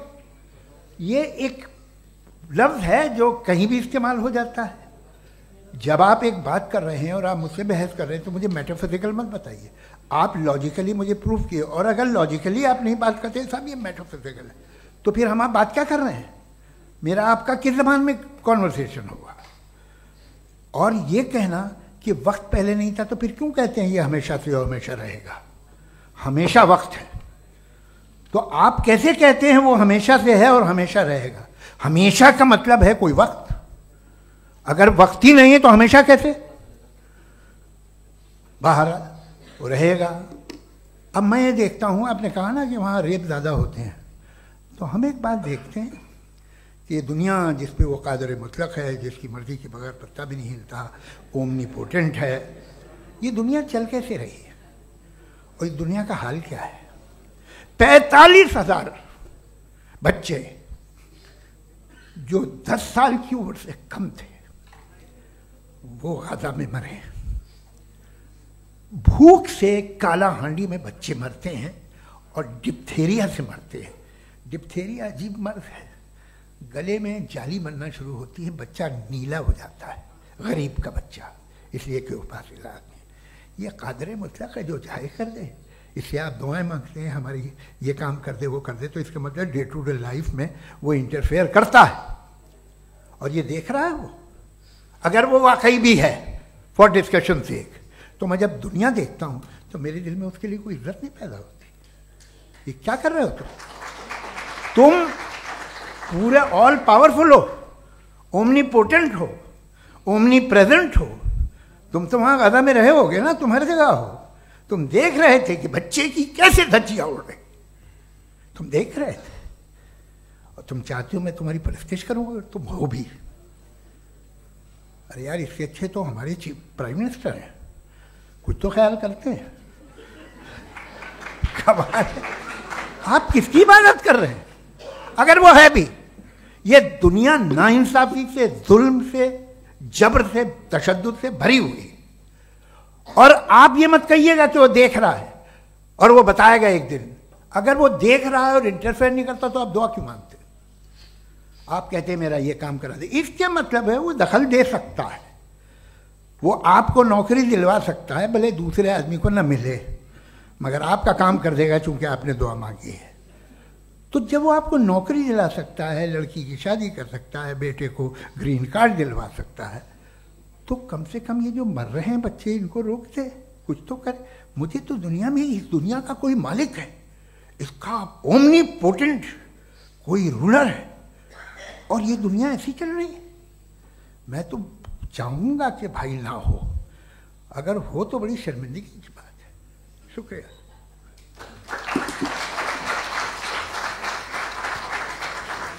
देवियों और सज्जनों, इस बहस के 2 राउंड और 2 रिबटल पूरे हो चुके हैं। अब सबसे ज़रूरी और सबसे मुश्किल राउंड शुरू हो रहा है, क्रॉस एग्जामिनेशन का।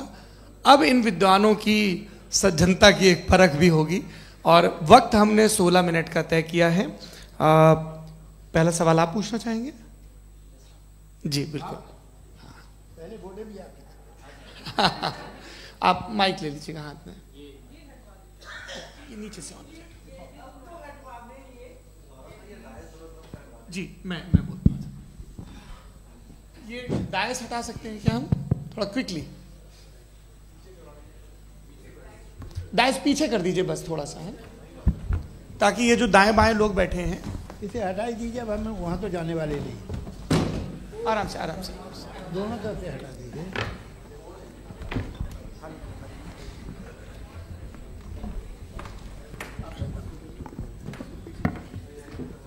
इस बीच आप लोग भी अपने अपने सवाल तैयार कर लें। ये ध्यान रखेंगे कि मैं यहाँ से सवाल लूँगा, आप लोगों को अपना हाथ ऊपर करना है, अपना नाम बताना है, और अधिकतम 3 वाक्यों में अपना सवाल पूरा करना है। कई लोग सवाल की जगह भाषण देने लगते हैं, उससे आज बचना है। जी मुफ्ती साहब, पहला सवाल आपका, 16 मिनट हैं, हम दोनों लोगों के सवाल लेंगे। जी जी बहुत शुक्रिया। आपकी जो अभी बात हुई बहुत अहम थी, मैं इसको चाहूँगा कि आगे डिस्कस करूँ, लेकिन चूँकि अभी ये वो सेगमेंट है क्रॉस एग्जामिनेशन, तो सबसे पहला सवाल आपसे ये है कि जो मैं इतनी देर से कॉन्टिंजेंसी आर्ग्यूमेंट आपको बता रहा था, ये अकल से ही बता रहा था हजरत, आप ये बताएं कि आप इन्फिनिट रिग्रेस ऑफ कॉजेस को पॉसिबल मानते हैं या नेसेसरी बीइंग के एग्जिस्टेंस को सही समझते हैं, चूंकि 2 ही ऑप्शन हो सकता है, आप ये बताएं। देखिए, आपको मैं ईमानदारी से बात करूं, एक तो मैं कॉन्टिजेंसी वर्ड ठीक से समझता नहीं, और इस वक्त भी जो आपने अंग्रेजी के अल्फाज इस्तेमाल किए वो ज़रा थोड़े से मुझे डिफ़िकल्ट और कॉम्प्लिकेटेड लगे, तो आप ज़रा सिंपल ज़बान में सवाल कर सकते हैं? बिल्कुल कर सकता हूँ जी। यूनिवर्स की हर चीज़ कॉन्टिंजेंट होने का मतलब ये है कि वो अपने एग्जिस्टेंस में किसी के ऊपर डिपेंडेड है। जो भी चीज़ डिपेंडेड होगी वो चीज़ इंडिपेंडेंट नहीं हो सकती, तो उसका कोई ना कोई कॉज होगा।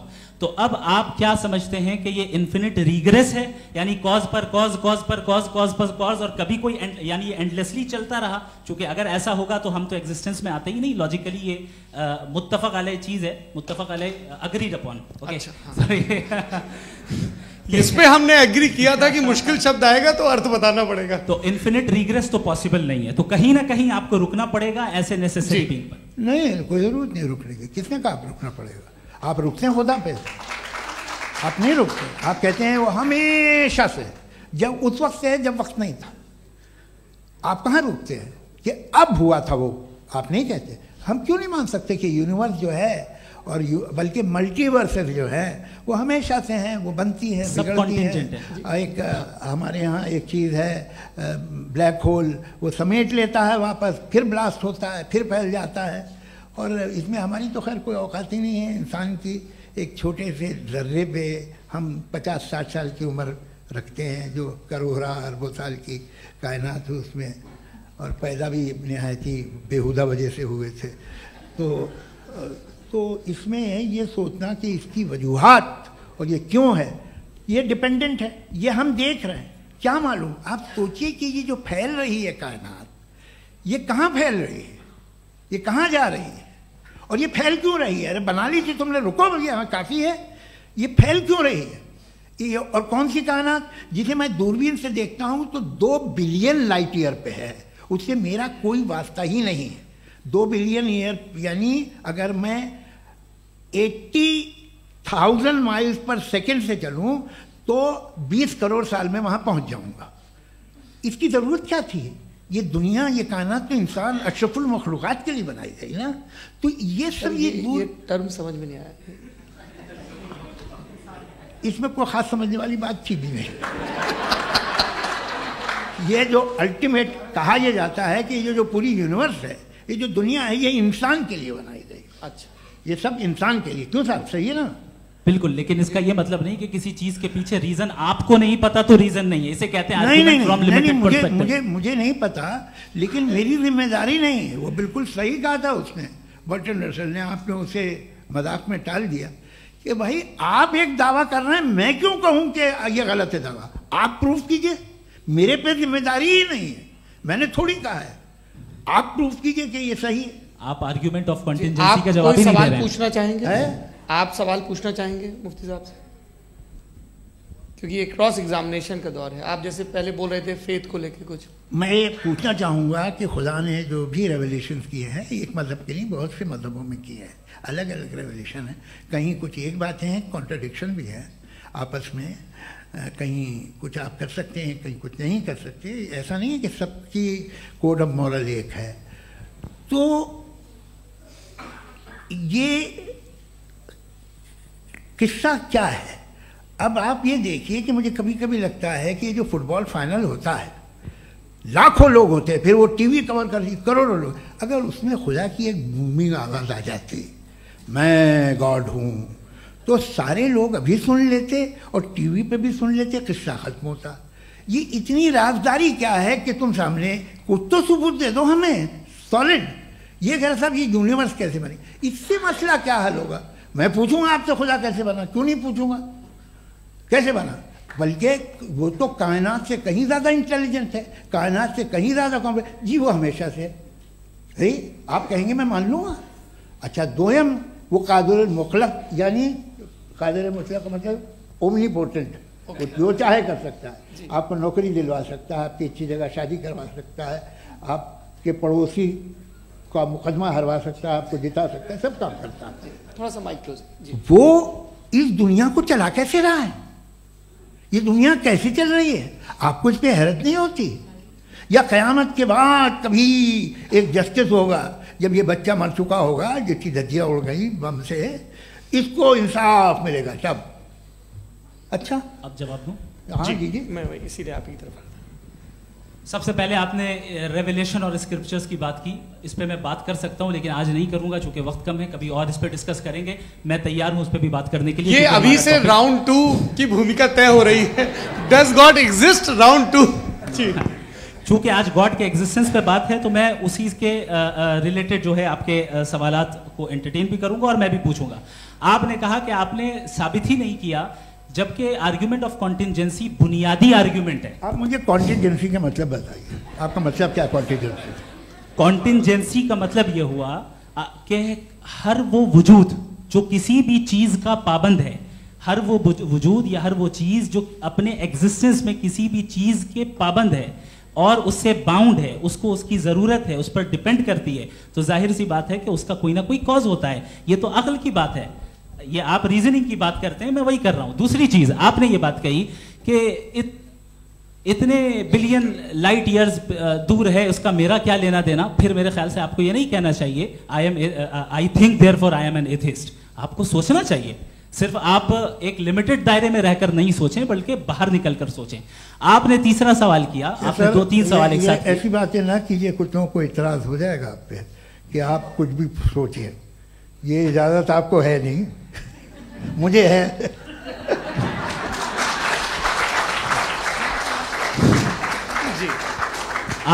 आपने प्रॉब्लम ऑफ इविल के ताल्लुक से सवाल किया और बार बार आप एक लफ्ज रिपीट कर रहे हैं कि ओमनीपोटेंट गॉड है, ऑल पावरफुल गॉड है। यही तो दरअसल समझना है कि गॉड का कॉन्सेप्ट क्या है। प्रॉब्लम ऑफ इविल जो है, प्रॉब्लम ऑफ इविल दर हकीकत दो असम्पशंस पर कायम है। अगर आप इन दो असम्पशंस को समझ जाएं तो ये प्रॉब्लम नहीं रहेगी, आर्ग्यूमेंट आपको समझ में आ जाएगी कि ये कोलैप्स कर जाता है। पॉइंट नंबर 1, यानी जो आपका सबसे पहला फॉल्स असम्पशन है कि गॉड मर्सीफुल है, ओमनीपोटेंट है, दुनिया में जुल्म हो रहा है। लेकिन आपको यह समझना चाहिए कि हमारे वर्ल्ड व्यू के मुताबिक गॉड सिर्फ ओमनीपोटेंट और सिर्फ मर्सीफुल नहीं है, बल्कि वो ऑल वाइज भी है और वो ऑल नोइंग भी है। उसके हर काम के पीछे हिकमत और विजडम है। ये कोई जरूरी नहीं है कि वो हिकमत और विजडम आपको समझ में आए या मुझे समझ में आए। अगर आप जो समझ रहे हैं उसके मुताबिक आप फैसला कर रहे हैं, ये लिमिटेड पर्सपेक्टिव से आर्ग्यूमेंट है। और इस चीज को हम अपनी दुनिया में, अपने लाइफ में, डेली लाइफ में इस प्रिंसिपल को एक्सेप्ट करते हैं। हम जब किसी डॉक्टर के पास जाते हैं, डॉक्टर के पास जाकर वो अगर उसने हमें कोई दवाई दी है तो हम ये तो नहीं कहते कि जब तक आपके पास जितना नॉलेज और जितना विजडम नहीं है, आपने क्यों ये दवाई दी है, तब तक हम इस चीज को एक्सेप्ट नहीं करेंगे। नहीं कहते, हम उसकी अथॉरिटी को तस्लीम करते हैं। क्यों? क्योंकि उसकी हम जानते हैं कि वो नॉलेजेबल है, वो विजडम वाला है, हमसे ज्यादा नॉलेज और हमसे ज्यादा विजडम है। बताएं सर। नहीं, डॉक्टर में और खुदा में बड़ा डिफरेंस है। डॉक्टर पढ़ा लिखा होता है एक, तो मैं उसकी बात सुनूंगा। दो ये नहीं कुछ जवाब तो ये भी नहीं है। सर प्लीज, आप अगर सब ऑडियंस से बोलने लगेंगे तो फिर मतलब नहीं सिविलाइज बहस का। मतलब आप ये कहें कि चूंकि आप डॉक्टर पे बिलीव करते हैं इसलिए खुदा पे बिलीव किए, क्या ये मिसाल आपको समझाने के आर्ग्यूमेंट है, इस पे आपको एतराज नहीं है। तो सिंपल बात ये है कि मैं अगर ये यकीन कर लूँ कि एक ओमनीपोटेंट, उसकी मसलहत है, ये जो बच्चे मर रहे हैं ये मसलहत है उसकी, मुझे नहीं चाहिए इसकी मसलहत। उसकी मसलहत नहीं, यही तो समझना है, मतलब एक्सपीरियंस।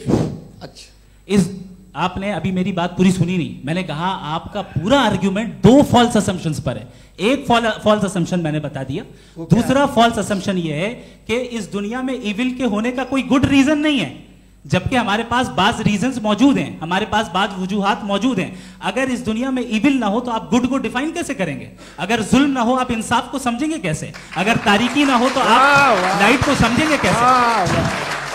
बहुत अच्छे। अभी और सुन लें, अभी और बाकी है। ये तो बात बहुत पसंद आई साहब मुझे, कि जब तक रेप ना हो तब तक औरतों की इज्जत का ख्याल आपने मेरा जवाब पूरा सुना ही नहीं। जब तक के बच्चों का कत्ल ना किया जाए तब तक आपको बच्चों की मासूमियत की इज्जत। आपने पूरा जवाब सुना ही नहीं। क्या बात है, क्या आपने नुक्ता निकाला? आपने पूरा जवाब सुना ही नहीं। आप सुन लें, मेरी बात सुन लें।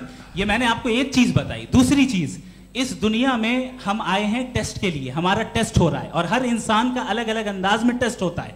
और इस दुनिया में अगर इविल मौजूद है तो वो इविल जरिया है हमारे अंदर ह्यूमन नोबल क्वालिटीज को डेवलप करने का और अलग अलग फील्ड में प्रोग्रेस करने का। और अगर हमारे अंदर और इस दुनिया में इविल नहीं होता तो बताइए टेस्ट का मतलब क्या होता? अगर मैं अपने स्टूडेंट को एमसीक्यूज दूं और उसमें सिर्फ राइट आंसर लिख कर दे दूं और कहूं तुम्हारा टेस्ट हो गया, ये मीनिंगलेस है। इस दुनिया में अगर हम टेस्ट के लिए आए हैं तो जाहिर है गुड एंड इविल दोनों मौजूद है।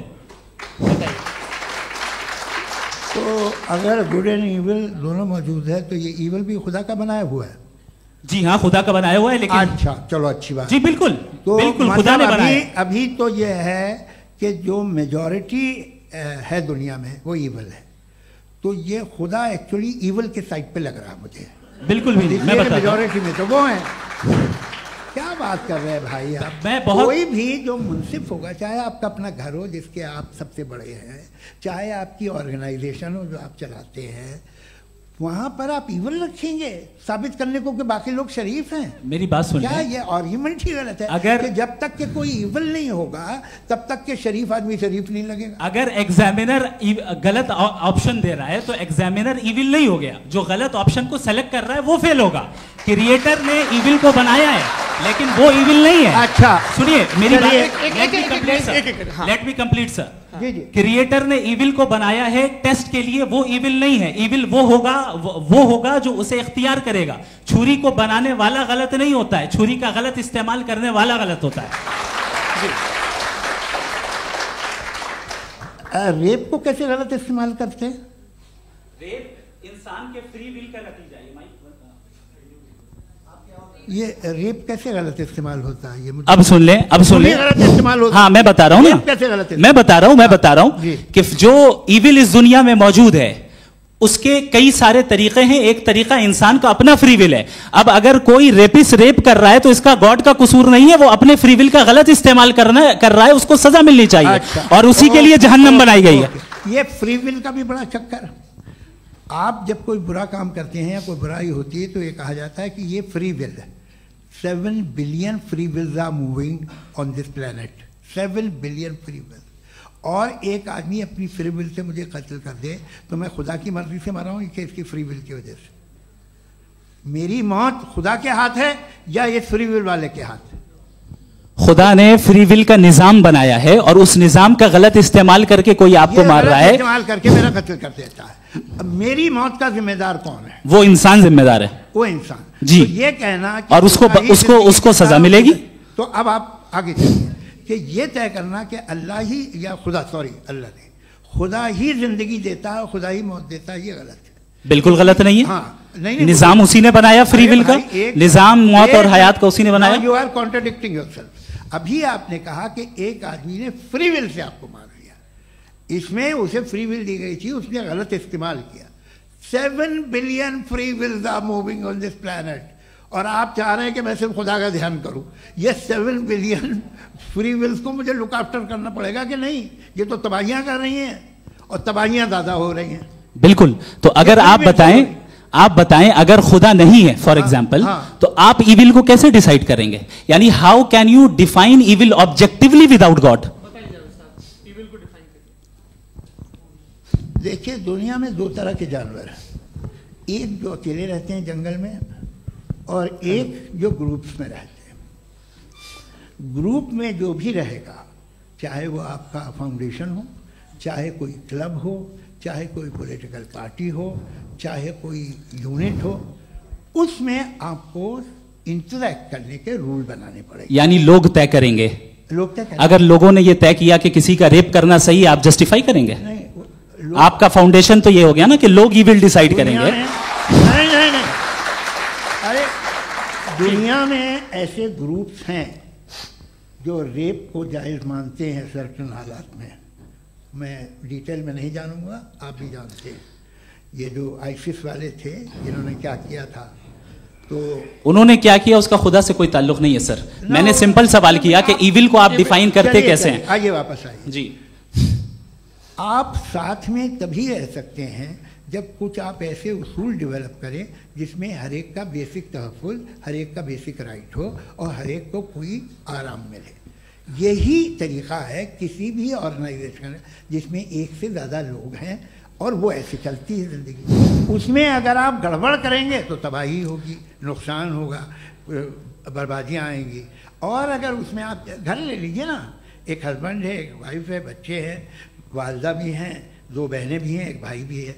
अब इसमें कोई निज़ाम आपको चाहिए साथ में रहने का और एक दूसरे पे भरोसा रहे, एक दूसरे के बहीख्वाह हों, एक दूसरे की मदद करें, ऐसी जिंदगी। सर आपकी बात आ गई। आप ये कह रहे हैं कि लोग डिसाइड करेंगे क्या सही है क्या गलत है, यही है? मेजॉरिटी डिसाइड करेगी क्या सही है क्या गलत है? अरे भाई बिल्कुल।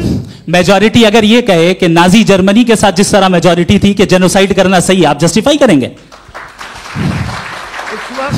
उस वक्त आपका ये सवाल सिर्फ उसके बाद क्लोजिंग। हाँ, उस वक्त प्लेनेट पे जो लोग थे उनमें कितने लोग हिटलर को सही समझते? अच्छा, प्लेनेट की मेजॉरिटी तय करेगी, सोसाइटी की नहीं। प्लेनेट की मेजॉरिटी गॉड के एग्जिस्टेंस को सही मानती है, आप क्यों नहीं मानते?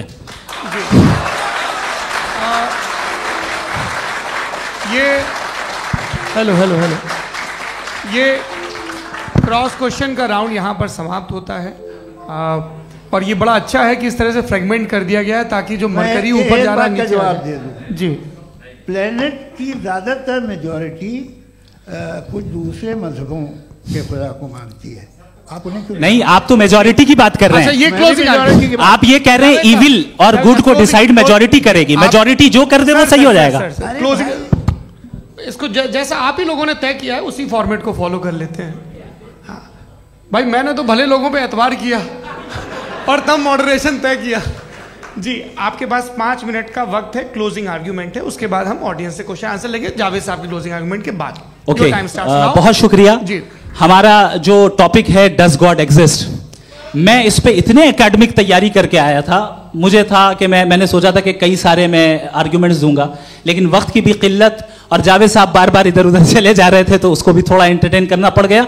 डज गॉड एग्जिस्ट पे मैं एक ही आर्ग्यूमेंट दे पाया, आर्ग्यूमेंट्स बहुत हैं और डेफिनेटिव आर्ग्यूमेंट्स हैं, और मेरे आर्ग्यूमेंट को किसी एक राउंड में भी इन्होंने एंटरटेन नहीं किया और रेफ्यूट नहीं किया, एक राउंड में भी नहीं, एक राउंड में भी नहीं, और ना ही अभी आपका क्लोजिंग आर्ग्यूमेंट आएगा, नहीं वो बता देना। Argument of contingency sir. अरे मैं आपसे कई बार कह चुका हूं कंटिजेंसी का मतलब अब मैं कैसे समझाऊं आपको, आप और कितने आसानी से समझाऊं मैं, मुझे तो नहीं समझ में आ रहा है। आप अपनी आर्ग्यूमेंट ऑफ कंटिजेंसी उर्दू में बोल सकते हैं। हाँ, आप अपनी बात पूरी कर लें जी, आखिरी 4 मिनट। दूसरी चीज, just a minute please ma'am, can I talk? दूसरी चीज ये है कि आपने एक तो इसका जवाब नहीं दिया, दूसरा आपने गॉड के ना होने पर कोई डेफिनेटिव आर्ग्यूमेंट नहीं दिया, सिर्फ मजहब पे बात कर रहे हैं आप। मजहब तो आज हमारा टॉपिक ही नहीं था, आज तो हमारा टॉपिक हो, आप मजहब से ले लेकर आईएस तक चले गए, भाई हमारा क्या ताल्लुक है उससे, वी कंडेम देम, और उसका गॉड से क्या ताल्लुक है? अगर कोई गलत काम कर रहा है, किसी ने किसी को कत्ल किया, किसी ने किसी का रेप किया, उसको सजा मिलनी चाहिए, और आपके पास कोई भी rational strong foundation of morality नहीं है। आपने कहा कि मेजॉरिटी तय करेगी सोसाइटी की, वो सही होगा, मैंने कहा हिटलर को फिर आप सही कहेंगे, नहीं नहीं नहीं नहीं, प्लैनेट की सोसाइटी की मेजॉरिटी तय करेगी, तो प्लैनेट की मेजॉरिटी गॉड के एग्जिस्टेंस को मानती है, आप कह रहे हैं ये रिलीजियस है, तो यानी आपके पास कोई स्ट्रॉन्ग फाउंडेशन नहीं है ऑब्जेक्टिव मोरालिटी का। ऑब्जेक्टिव मोरालिटी का अगर कोई फाउंडेशन है तो वो सिर्फ गॉड है, गॉड है, गॉड है। थैंक यू जी। ये मुफ्ती शमाइल नदवी साहब का क्लोजिंग आर्ग्यूमेंट था। अब हमारे पास जी, मैं जी ये बड़ा अच्छा है कि दोनों लोगों को मॉडरेटर से शिकायत भी और बोल रहे भाई हमारी शाबाशी भी तो करते चलो। अब मेरी बात जी, आपके पास जावेद अख्तर साहब 5 मिनट का वक्त है, ये आपका क्लोजिंग आर्ग्यूमेंट है, टाइम रीसेट कर दें जी। देखिए, बहुत सारी बातें हैं। गॉड का डेफिनेशन दुनिया के किसी भी रिलीजन में है कि वो ओमनीपोटेंट है, ओमनीप्रेजेंट है, he is just, he is kind, he loves you and so on. मैं जब दुनिया देखता हूँ तो मुझे कोई ऐसा सुप्रीम पावर यहाँ दिखाई नहीं देती है जो इंसान की बहबूदी के लिए कुछ कर रही हो, कमज़ोर को बचा रही हो, मदद कर रही हो, जालिम को पीछे हटा रही हो। मैं नहीं देखा, तारीख़ में नहीं। एक तो अगर है और ये देख रहा है तमाशा, तो उसका होना न होना बराबर है। दोयम ये कि ये जो है, जब आप ये कहते हैं कि कायनात जिसकी कंटिजेंसी है, मैं देखिए वो लफ्ज़ इस्तेमाल किया मैं, तो ये कैसे हो सकती है भाई?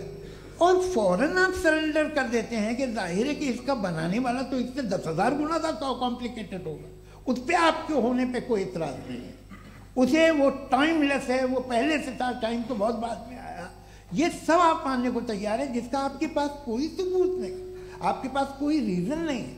आपकी तारीख क्या है मजहबों की, बिलीफ की, जो खुदाओं का बिलीफ है, ये कॉन्स्टेंटली गलत साबित होता रहा है। मतलब आप कहें कि अरिस्टोटल के ज़माने में तो सब जाहिल थे, वो भी इतने ही यकीन से खुदा पे यकीन रखते थे, जो अब नहीं रहा, ये भी नहीं रहेगा, आप लिख लीजिए। और इसके आसार आपको दुनिया में दिखाई देना शुरू हो चुके हैं। ये बहस क्या आज से 100 साल पहले इस तरह हो सकती थी? यहाँ तक तो आपको हम ले आए हैं। तो सर अरे इनको मदद की ज़रूरत नहीं भाई, ये सेल्फ सफिशिएंट आदमी है, आप क्यों इनकी मदद कर रहे हैं? Sir please. तो ये जो है तमाम बातें अपनी जगह हैं, ये एक पैकेज है। आप अकेले, कोई आदमी ऐसा नहीं जो सिर्फ गॉड को मानता हो, उसके साथ बहुत पैराफर्नेलिया आता है, अलग अलग पैराफर्नेलियाज आते हैं। They are only, they have always created chaos in the society. मैं तो आपको सीधा ऑफर देता हूँ कि दुनिया में 10 इम्पॉर्टेंट बिलीव्स हैं, आप एक मानते हैं, 9 नहीं मानते, 9 में आप एथियस्ट हैं, 9 को आप बिल्कुल रीजनेबली मेरी तरह देखते हैं। तो 90 मजहबी आदमी भी 90% एथियस्ट है, वो दूसरे खुदा नहीं मानता, एक खुदा मानता है अपना वाला, बाकियों को कहता है गलत है। अगर आप मानना ही बंद कर दें तो आपका 10% चांस है कि आप सही हैं और 90% चांस है कि आप गलत हैं। मेरा मशवरा है आप मानना छोड़ दिए तो 50% चांस होगा कि आप सही हैं और 50% चांस होगा, 40% आप गेन करेंगे बाय बिकमिंग एन एथीस्ट।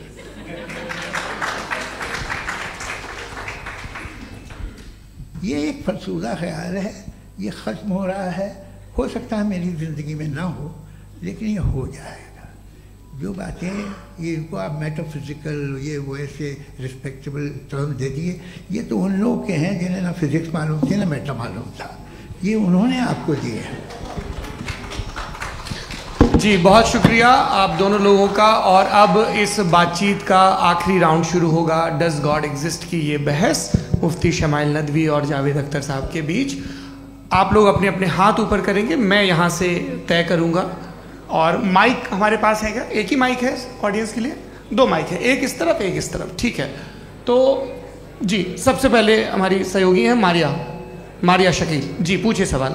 थोड़ा सा रुकेंगे ताकि कैमरे का फ्रेम आप पर आ जाए, आपकी तो प्रैक्टिस है टीवी की। जी नदवी साहब, मैं खुदा को मानती हूँ, पहले मैं इसी प्रमाइस से शुरू कर रही हूँ और ये बता रही हूँ आपको, मैं मानती हूँ। लेकिन कुछ सवाल हैं जो जावेद साहब ने उठाया, उसका जवाब आपको देना चाहिए। पहला सवाल ये कि गज़ा में सालों से छोटे बच्चे मर रहे हैं, वो उनको अगर खुदा मर्सीफुल है, हम मानते हैं कि अल्लाह ताला में बहुत ताकत है, तो वो बच्चे क्यों मर रहे हैं? दूसरी बात ये कि अगर कंटिजेंसी की जो आप बात करते हैं, पूरे मुस्लिम ममालिक मिल करके भी उन गज़ा के बच्चों को क्यों नहीं बचा पा रहे हैं? क्योंकि अगर वो चाहते, क्योंकि अल्लाह ताला उन पर हुकूमत करते हैं, सब पर हुकूमत करते हैं, तो वो उनको क्यों नहीं बचा? जी थैंक यू वेरी मच। बहुत अच्छा किया आपने इस चीज़ को जिक्र कर दिया, मैं इसको और अच्छे से एक्सप्लेन करने की कोशिश करता हूँ। देखें, जहाँ तक आपने कहा कि गज़ा के बच्चों को मारा जा रहा है, देखें 2 वर्ल्ड व्यू है, एक एथीस्टिक वर्ल्ड व्यू, एक थीस्टिक वर्ल्ड व्यू है। बच्चे मर रहे हैं दोनों वर्ल्ड व्यू में, लेकिन हमारा वर्ल्ड व्यू कह रहा है कि रिकॉम्पेंस है, ये कह रहे हैं कि उनका मरना बेकार जाने वाला है, कोई उसका रिकॉम्पेंस नहीं है, चूंकि इनके यहाँ आखिरत और अल्लाह का कोई तसव्वुर या गॉड का कोई तसव्वुर नहीं है। आपने ये सवाल किया कि गॉड मर्सीफुल है, क्यों नहीं रोकता? ये मैंने बताया कि ये मिसकंसेप्शन है लोगों के दरमियान कि गॉड को सिर्फ मर्सीफुल और ओमनीपोटेंट समझते हैं। गॉड के सिर्फ यही 2 एट्रीब्यूट्स नहीं हैं, गॉड के कई सारे एट्रीब्यूट्स हैं, उनमें से अल हकीम भी है, उनमें से ऑल वाइज भी है, ऑल नोइंग भी है। लिहाजा अगर इस दुनिया में किसी को तकलीफ आ रही है और गॉड उसको नहीं रोक रहा है, वो इसलिए नहीं रोक रहा है चूंकि इंसानों को फ्री विल दिया गया है। ठीक इसी तरीके से अगर एक डॉक्टर किसी छोटे बच्चे को इंजेक्शन लगा रहा है, उसे तकलीफ पहुंच रही है, उसके लिमिटेड पर्सपेक्टिव के एतबार से यह गलत हो रहा है और डॉक्टर बुरा है। लेकिन जब आप ब्रॉडर पिक्चर को देखेंगी, आपके और हमारे पास सिर्फ एक पिक्सल है, हमें इतना नजर आ रहा है कि गजा में कत्ल हो रहा है, लेकिन इसके पीछे कितना रिकॉम्पेंस उनको मिलने वाला है, पूरा पिक्चर गॉड के पास है। तो एक पिक्सल से आप पूरे पिक्चर को कभी भी जज नहीं कर सकती। आप इसमें कुछ जोड़ना चाहेंगे? आपको कुछ बोलना है इसमें? भैया आपने बहुत अच्छा जस्टिफिकेशन दिया। या आप वो जो वहाँ के प्राइम मिनिस्टर इजराइल के उन्हें भेजिए, वो बहुत खुश होंगे। आप जस्टिफिकेशन दे देना कि अगर गॉड नहीं है तो बच्चे क्यों मर रहे हैं, आप बताएं। वो ये सवाल पूछ रहे हैं कि अगर आप ईश्वर का अस्तित्व नहीं मानते हैं तो उन बच्चों की मौत को आप कैसे इंटरप्रेट करते हैं? भाई ये दुनिया जो है, जो ताकतवर लोग होते हैं वो एक नाइंसाफी करते हैं। तो ये अच्छा काम है आपके नजदीक, तो नेचर नाइंसाफी पे मबनी है। अरे मेरे भाई, आप नेचर की कहाँ बात कर रहे हैं, तो इंसान की बात। तो फिर जब मैं इंसान की बात कर रहा था, आप नेचर की बात करने लग गए। क्रॉस एग्जामिनेशन नहीं। हाँ, अब आप मुझे बोलने नहीं देंगे तो अलग बात है, आप बोलिए, मुझे कोई जल्दी नहीं। जी नहीं, ये क्रॉस एग्जामिनेशन मुझे बोल तो लेने दीजिए। जी बोलिए। क्या बात ये है कि ह्यूमन सोसाइटी तभी साथ में रह सकती है जब वो मोहब्बत से, एकता से, एक दूसरे के एहतराम करके रहे। इसके अलावा पॉसिबल नहीं है, अकेले तो इंसान रह नहीं सकता। वहाँ पर कुछ लोग हैं जो फाउल करते हैं, वो फाउल हमेशा से तारीख में होता आया है। आज ये हो रहा है, जो हो रहा है बहुत बुरा हो रहा है, बहुत जालिमाना है, बहुत जाबराना है। उसको आप कहें कि ये बच्चों को कॉम्पनसेशन मिल जाएगा या इसकी इंजेक्शन है, इंजेक्शन तो हेल्थ के लिए दिया जाता है। आप ये कह रहे हैं कि ये बच्चों की जो धज्जियाँ उड़ रही हैं ये इंजेक्शन है, ये टेस्ट है, ये टेस्ट है और उस टेस्ट में उनको ऐसा रिकॉम्पेंस मिलेगा जो आपके तस्वुर के बाहर है। ये आप 3 बरस के बच्चे को बारूद से उड़ा के टेस्ट ले रहे हैं, वाह। वो नहीं ले रहा है, खुदा नहीं उड़ा रहा है, इजराइल उड़ा रहा है जी। ये तो उसको कंडेम अगला सवाल लेते हैं प्रोफेसर पुरुषोत्तम अग्रवाल। मुफ्ती साहब, एक निवेदन आपसे है कि कम से कम थोड़ा सा माइक क्लोज एक रिलीजियस और फिलोसफिकल कर मैं प्लीज। एक रिलीजियस और फिलोसफिकल ट्रेडिशन है जो ब्रह्मांड को यानी यूनिवर्स को ही अंतिम मानती है। सर्वम खलु इदम ब्रह्मम, this is Chandogya Upanishad, and it completely rules out the existence और नेसेसिटी, आपके शब्दों में necessity of a creator. The creation itself is the creator. तो एक मिनट प्लीज। दूसरा जो सवाल आपने अभी, जो आप बार बार कह रहे हैं कि भगवान विद्वान भी है, वाइज, सब जानने वाला, तो अगर विजडम में दुनिया भर के पापों और अत्याचारों को बर्दाश्त करना शामिल है, तो फिर इसका मतलब ये हुआ कि अगर मैं फ्री विल से उसको अपोज करता हूं तो ईश्वर की विजडम और मेरी फ्री विल में कॉन्ट्राडिक्शन है। Because when I am opposing whatever is happening in Gaza, then I am opposing the God's will और गॉड्स विजडम। जवाब लेते हैं क्योंकि तो गॉड की विजडम में, एक मिनट सर प्लीज सर, ये एक जुमला, गॉड की विजडम है कि गाजा में जो कुछ हो रहा है वो हो रहा है, मैं उसको अपोज कर रहा हूं, तो मैं गॉड की विजडम के खिलाफ जा रहा हूं। एक सवाल। दूसरा ये नहीं, आपने 2 ऑलरेडी। सर आप और सवाल कर लें, लेकिन मुझे 2 जवाब दे। पहले आपने ये कहा, सुनिए मेरी बात सुनिए। इजराइल के गॉड के मुताबिक तुम्हारा ठीक हो रहा है ना? नहीं हो रहा है, ठीक नहीं हो रहा है। मैं बता रहा हूँ क्या हो रहा है, आप तशरीफ रखें, मैं बता रहा हूँ क्या हो रहा है। Let me complete please. एक सेकंड गाइस, एक सेकंड। ये देखिए, ऐसा है कि ये सब बड़ा आपस में विचार विमर्श के बाद ये तय हुआ था कि कुछ नियम बना लिए जाएं ताकि एक टाइम बाउंड बातचीत चले। और भाई साहब, आप बड़ा जरूरी काम कर रहे हैं, लेकिन कैमरे के फ्रेम में आके उस काम को गड़बड़ कर दे रहे हैं। ठीक है गुरु, अब मेरे को कहीं का गुस्सा कहीं निकालना था, सॉरी।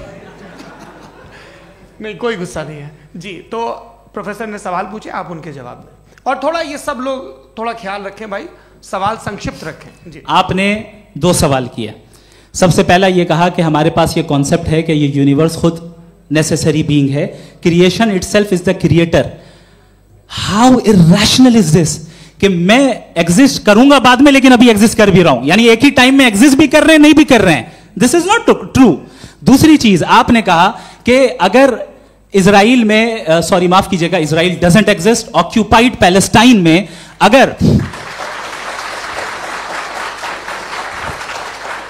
अगर ऑक्यूपाइड पैलेस्टाइन में बच्चों को मारा जा रहा है फ्री विल की वजह से और गॉड नहीं रोक रहा, ये कॉन्ट्रडिक्शन है। ये बताइए कि एक एग्जाम में एक बच्चा गलत आंसर लिख रहा है, सुनिए, एग्जामिनर चाहे तो रोक सकता है, क्यों नहीं रोक रहा है?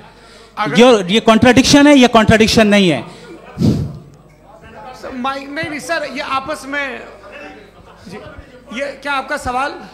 माइक दीजिए। फ्री विल दिया गया है टेस्ट के लिए, अकाउंटेबिलिटी के लिए। अगर फ्री विल नहीं होता तो आप कहते हैं हमें रोबोट बना दिया गया। नॉट मिसरिप्रेजेंट माय पोजीशन, आपकी जो भी पोजीशन, मैं अपनी फ्री विल के नाते, अपने ह्यूमन विजडम के नाते गाजा में हो रही अत्याचार का विरोध करता हूं। बिल्कुल करना चाहिए। आपके हिसाब से मैं गॉड की विजडम का विरोध कर रहा हूं? बिल्कुल नहीं, जो हो रहा है गॉड, बिल्कुल भी नहीं, बिल्कुल भी नहीं। उसका वहां पर गाजा में कत्ल होना ये इंसानों के गलत इस्तेमाल का नतीजा है, फ्री विल के इस्तेमाल का नतीजा है। गॉड इसका हुक्म नहीं देता, उससे रोकता है। यही तो मसला है ना, आपके लिए कॉन्सेप्ट क्लियर नहीं भाई, आपने तो बताया था इंजेक्शन लगाने से बच्चे को तकलीफ होती है, ये इंजेक्शन लगा। सर आप ऐसे रेटोरिक स्टेटमेंट दे तब तो कोई मसला नहीं समझते रहेंगे। This is a rhetoric statement, this is not a logical argument sir. I am sorry, I am sorry. आखिरी 30 मिनट बड़े मुश्किल होने वाले हैं जी। मुफ्ती साहब आगे बैठे हैं, इनको माइक दीजिए। हाँ तरुण, माइक आप अपने पास रखिए, आपको कैमरे का फ्रेम पता है जी। सबसे पहले दोनों को मुबारकबाद। एक सर अपना आप नाम बता दें। आप अमेरिका में शिकागो में रहते हैं, इतना मुझे याद है। बताया आपको, यासिर नदीम अलवाजदी मेरा नाम है। जावेद सर, आपसे एक क्वेश्चन है इन्फिनिट रिग्रेस के ताल्लुक से। एक हाइपोथेटिकल सिनेरियो है, मसलन अगर आप सर माइक थोड़ा सा प्लीज क्लोज रखिए जी। अगर आप शायर इसलिए हैं कि आपके कोई उस्ताद शायर थे, और वो इसलिए शायर थे कि उनके कोई उस्ताद शायर थे, और इसी तरीके से हम माजी में पीछे चलते चलते चले जाएं और कहीं ना रुके, तो माफ कीजिएगा आप कभी शायर नहीं हो सकते। लेकिन आप शायर हैं, आपका शायर एग्जिस्ट करता है, इसका मतलब ये है कि आप कहीं ना कहीं रुके हैं। तो मेरा सवाल ये है कि क्या आप इन्फिनिट रिग्रेस ऑफ कॉजेस को लॉजिकल फैलेसी मानते हैं या नहीं मानते? हाँ या ना? मैं इन्हें लॉजिकल फैलेसी नहीं मानता हूँ, लेकिन मेरा प्रॉब्लम यह है कि जब मैं नहीं मानता हूँ तो I continue with this logic जो फैलेसी नहीं हो। आप एक जगह रुक जाते हैं जाके, आप कहते हैं ये गेंद कैसे बनी, ये जजीरा कैसे बना, ये समंदर कैसे बना, ये ज़मीन कैसे बनी, और अचानक गॉड पे जाके आपको ब्रेक लग जाता है। एक बार आप सवाल नहीं करते कि भाई इनको बनाने वाला तो इनसे भी कॉम्प्लिकेटेड होगा, वो कैसे बना, उसके बारे में आपने इत्मीनान कर लिया, वो हमेशा से है। तो अगर आप उसे हमेशा से मानते हैं तो फिर ये मान लीजिए कि कायनात हमेशा से है, क्या तकलीफ? फिर हम वजूद में नहीं आते जी है। हम मौजूद नहीं। अच्छा सर क्यों नहीं होता? मैं बताऊंगा प्लीज। जैसे मैंने मिसाल दी आपके शेर, आपका शेर कभी वजूद में ना आता अगर शायर इसी तरह चलते रहते हमेशा। जी माइक मेरे ख्याल से एक सेकंड। इन्फिनिट रिग्रेस का कॉन्सेप्ट क्लियर नहीं हो पाया, ऐसे रहने दें, लेट्स मूव ऑन सर। ठीक है, हाँ थोड़ा सा मॉडरेटर का भी ख्याल रखें। नहीं आपने तो रखा है, आपने रखा है। यहाँ पे गौहर रजा साहब हैं, वो भी एक सवाल पूछना चाहते हैं। माइक नीचे से ऑन कर दिए नीचे। पहले तो ये कह दूं कि मैं उन बच्चों से शर्मिंदा हूं जिनको गजा में कत्ल किया गया, क्योंकि हमारे होते हुए कत्ल किया गया। लेकिन उससे ज़्यादा शर्मिंदगी इस बात से हुई कि मुझे लगा कि मुफ्ती साहब उसको जस्टिफाई कर रहे हैं। बिल्कुल भी नहीं, आप बहुत ही गलत। मुझे लगा मैं गलत हो सकता हूं, बिल्कुल गलत। मैं सवाल पूछ रहा हूं, मैं सवाल पूछ रहा हूं। मैं जावेद भाई से डिसएग्री करता हूं। एक सेकंड देखिए, अगर देखिए ऐसा, एक सेकंड आप सर वेट, अरे आप कुछ मेरे पहले मुझे अपनी बात कह लेने दीजिए। अगर ऑडियंस तय करेगी तो फिर मॉडरेटर का मतलब नहीं। मेरा आप सबसे ये कहना है, ये बहस दो लोगों के बीच में है, एक तरफ मुफ्ती साहब, एक तरफ जावेद साहब। पिछले 1.5 घंटे से ये लोग अपने अपने तर्क रख रहे हैं। आपकी इनसे इत्तेफाकी हो सकती है, ना इत्तेफाकी हो सकती है। मेरे उस्ताद मुझे सिखा गए हैं कि मुखामुखम में असहमति की गुंजाइश बची रहनी चाहिए। अगर मैं आपकी बहुत इज्जत करता हूं गौहर साहब, आपने जो कमाल की किताबें लिखी, साइंटिफिक टेम्परामेंट, लेकिन मेरी ये गुजारिश है आप सबसे कि यदि आप इन लोगों ने जो बोला उन पर टिप्पणियां करेंगे तो ना वक्त की पाबंदी रहेगी, ना वो अनुशासन। आप सवाल पूछ लें, उस सवाल में जो बात आ जाए वो आ जाए। मैं जावेद साहब से डिसएग्री करता हूं, इसलिए जावेद साहब से सवाल पूछ रहा हूं। आपका सवाल जावेद अख्तर साहब से। और सवाल ये है मेरा कि जावेद साहब ने कई बार लॉजिक का इस्तेमाल किया कि साइंस में लॉजिक है और रिलीजन में लॉजिक नहीं है। मेरा ख्याल ये है कि रिलीजन में भी लॉजिक है, लेकिन उस लॉजिक की बेसिस ये है कि आप रुक जाते हैं, जिसका जिक्र जावेद साहब ने बार बार किया, यानी खुदा के तसव्वुर पे आते हुए, गॉड के तसव्वुर पे आते हुए रुक जाते हैं। और इसमें सवाल पूछना मतलब फॉरबिडन होता है। सवाल यह है कि क्या जावेद साहब इससे एग्री करते हैं कि साइंस की लॉजिक अलग है और रिलीजन की लॉजिक अलग है? बताइए सर। देखिए, 3 चीज़ें हैं। साइंस है, एक है मंतिक है, इस्तिदलाल है, और एक जो है कुछ भी नहीं है, फेथ है, अकीदा है। मैं अकीदे की लॉजिक का कायल नहीं हूँ। मुझे आप इस्तिदलाल से, लॉजिक से, रीज़न से समझाइए, मैं मानने को तैयार हूँ, मेरा क्या नुकसान होगा। लेकिन ये कि अकीदे पे मैं नहीं जा सकता हूँ। अकीदे का मतलब है कि तुम ये मान लो, सवाल ना करो, ये नहीं। आप सारी बातें करके, बड़ी साइंटिफिक बातें करके एक जगह जाके खुदा के हुदूद पे रुक जाते हैं, सरेंडर कर देते हैं। मैं सरेंडर करने को तैयार नहीं। दैट्स ऑल जी। ये आगे सर बैठे हुए हैं, इनको माइक दीजिए। भाई वो आप पूछना चाह रहे थे ना? हाँ नहीं मैं ये थैंक यू जी। आपका नाम? आसिम इफ्तिखार।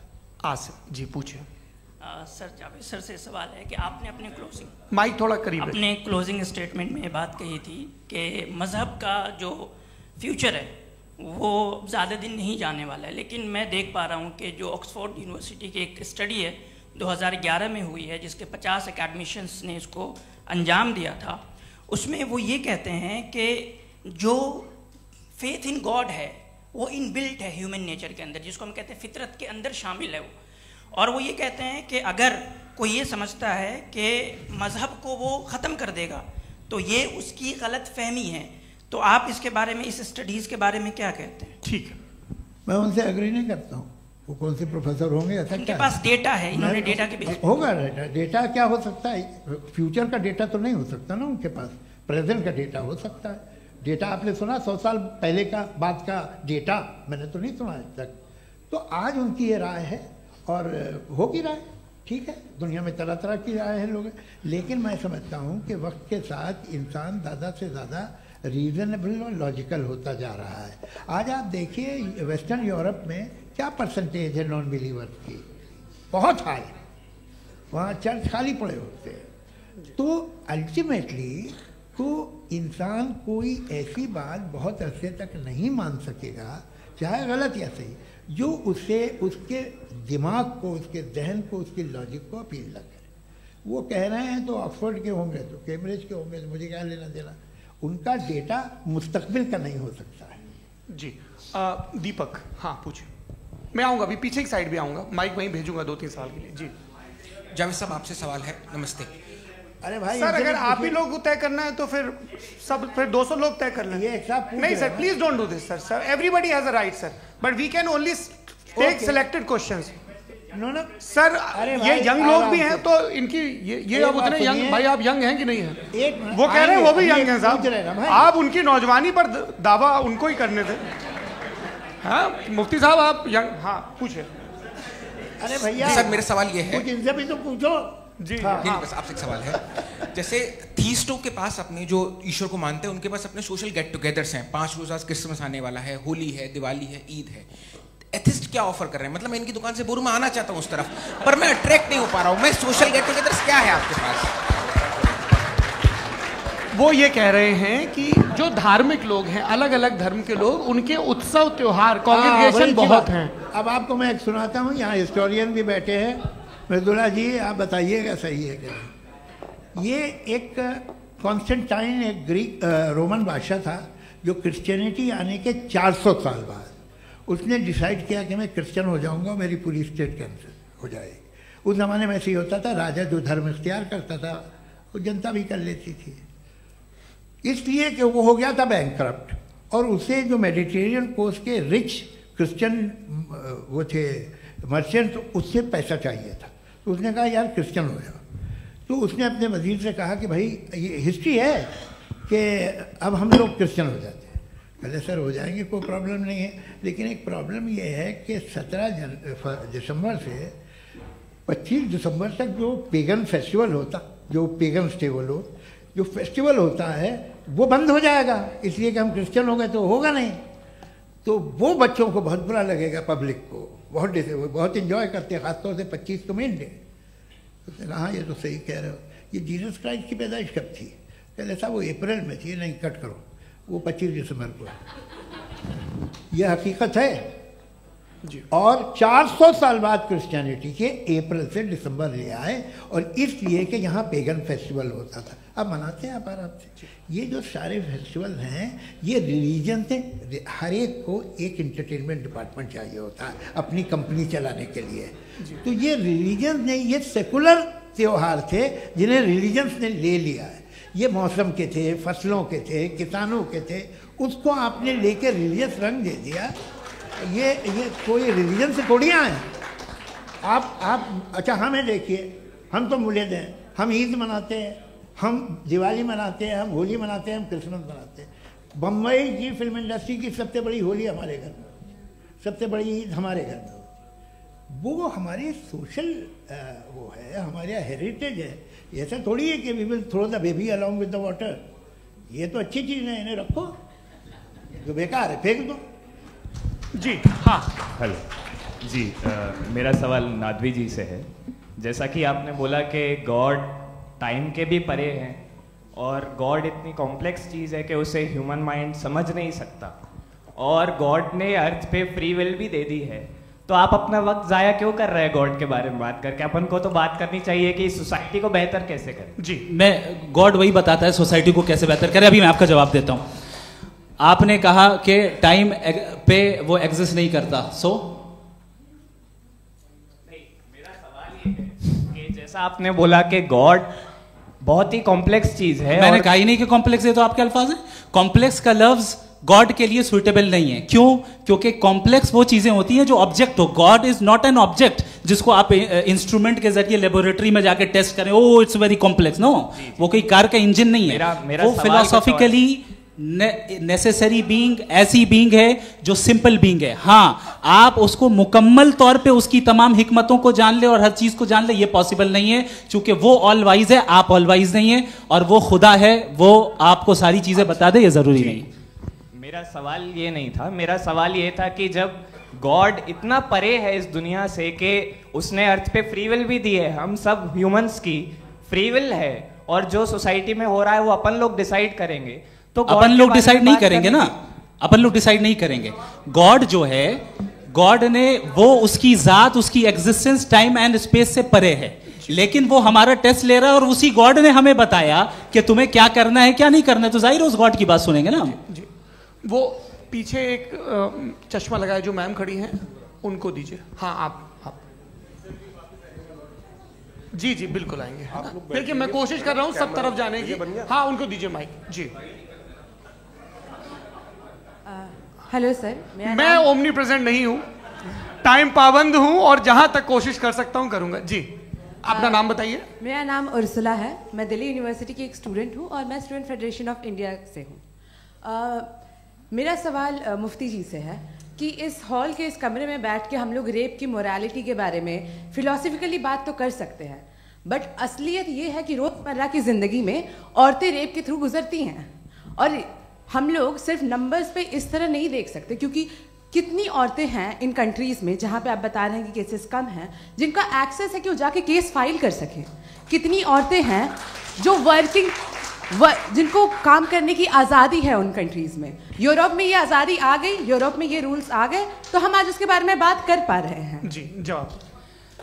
आपने ये कहा कि कमरे में बंद होकर हम लोग इस पर फिलोसफिकली बात कर सकते हैं, लेकिन हकीकत में क्या हो रहा है, वो ग्राउंड लेवल पे क्या हो रहा है जो बहुत गलत हो रहा है, और वो सफ़र कर रही हैं। आई एग्री, बहुत गलत हो रहा है, और जो गलत हो रहा है उसको हमें रोकना है। और क्यों रोकना है, वो गलत क्यों है, हमारे पास इसका ऑब्जेक्टिव फाउंडेशन है, इनके पास उसका ऑब्जेक्टिव फाउंडेशन नहीं है। मैं ये कहना चाह रहा हूं कि जहां पे भी जुल्म हो रहा है, जहां पे भी औरत पे जुल्म हो रहा है, या उसकी इज्जत लूटी जा रही है, या उसे तकलीफ पहुंचाई जा रही है, और सिर्फ औरत नहीं, किसी इंसान के ऊपर भी जुल्म हो रहा है, तो उसके खिलाफ खड़ा होना, ये मॉरलिटी हमारे पास गॉड के पास से आई है। वरना जावेद साहब तो कह रहे हैं कि जो है मेजॉरिटी डिसाइड करेगी, तो मेजॉरिटी तो कभी भी बदल सकती है। क्या आप ये थोड़ी सी आपको गलतफहमी है। मैं अगर मेरे जुमले से ये मदना निकला या मैंने कहा, तो ये जुमला मैं वापस लेता हूँ, ये मेरा मतलब ही नहीं था कि मेजॉरिटी डिसाइड करेगी। मेजॉरिटी डिसाइड करे तो दुनिया में बड़ी, वैसे आपने कहा था ये जुमला। अच्छा, हो सकता है, मैं मान रहा हूँ, बाद में रिकैप कर लेंगे। अरे एक सेकंड, मैं अपनी एक्सप्लेनेशन देता हूँ। मुनासिब बात यह है कि हम सब के सब दिल में जानते हैं कि क्या अच्छा है क्या बुरा है, हमें पता है अच्छी तरह से। जो लोग बुरे काम करते हैं उन्हें भी मालूम अच्छा क्या है।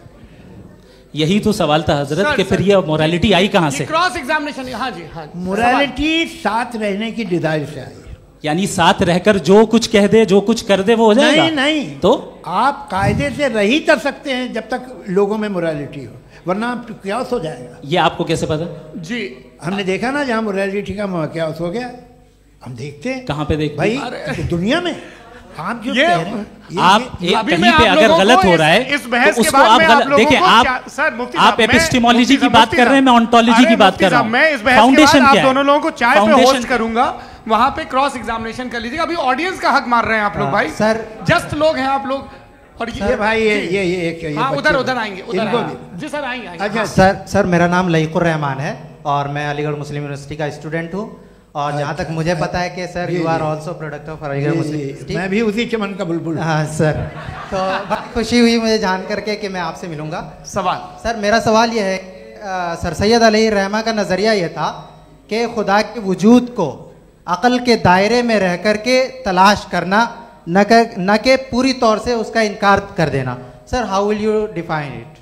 नहीं, तो ये तो आप इन्हें बताइए।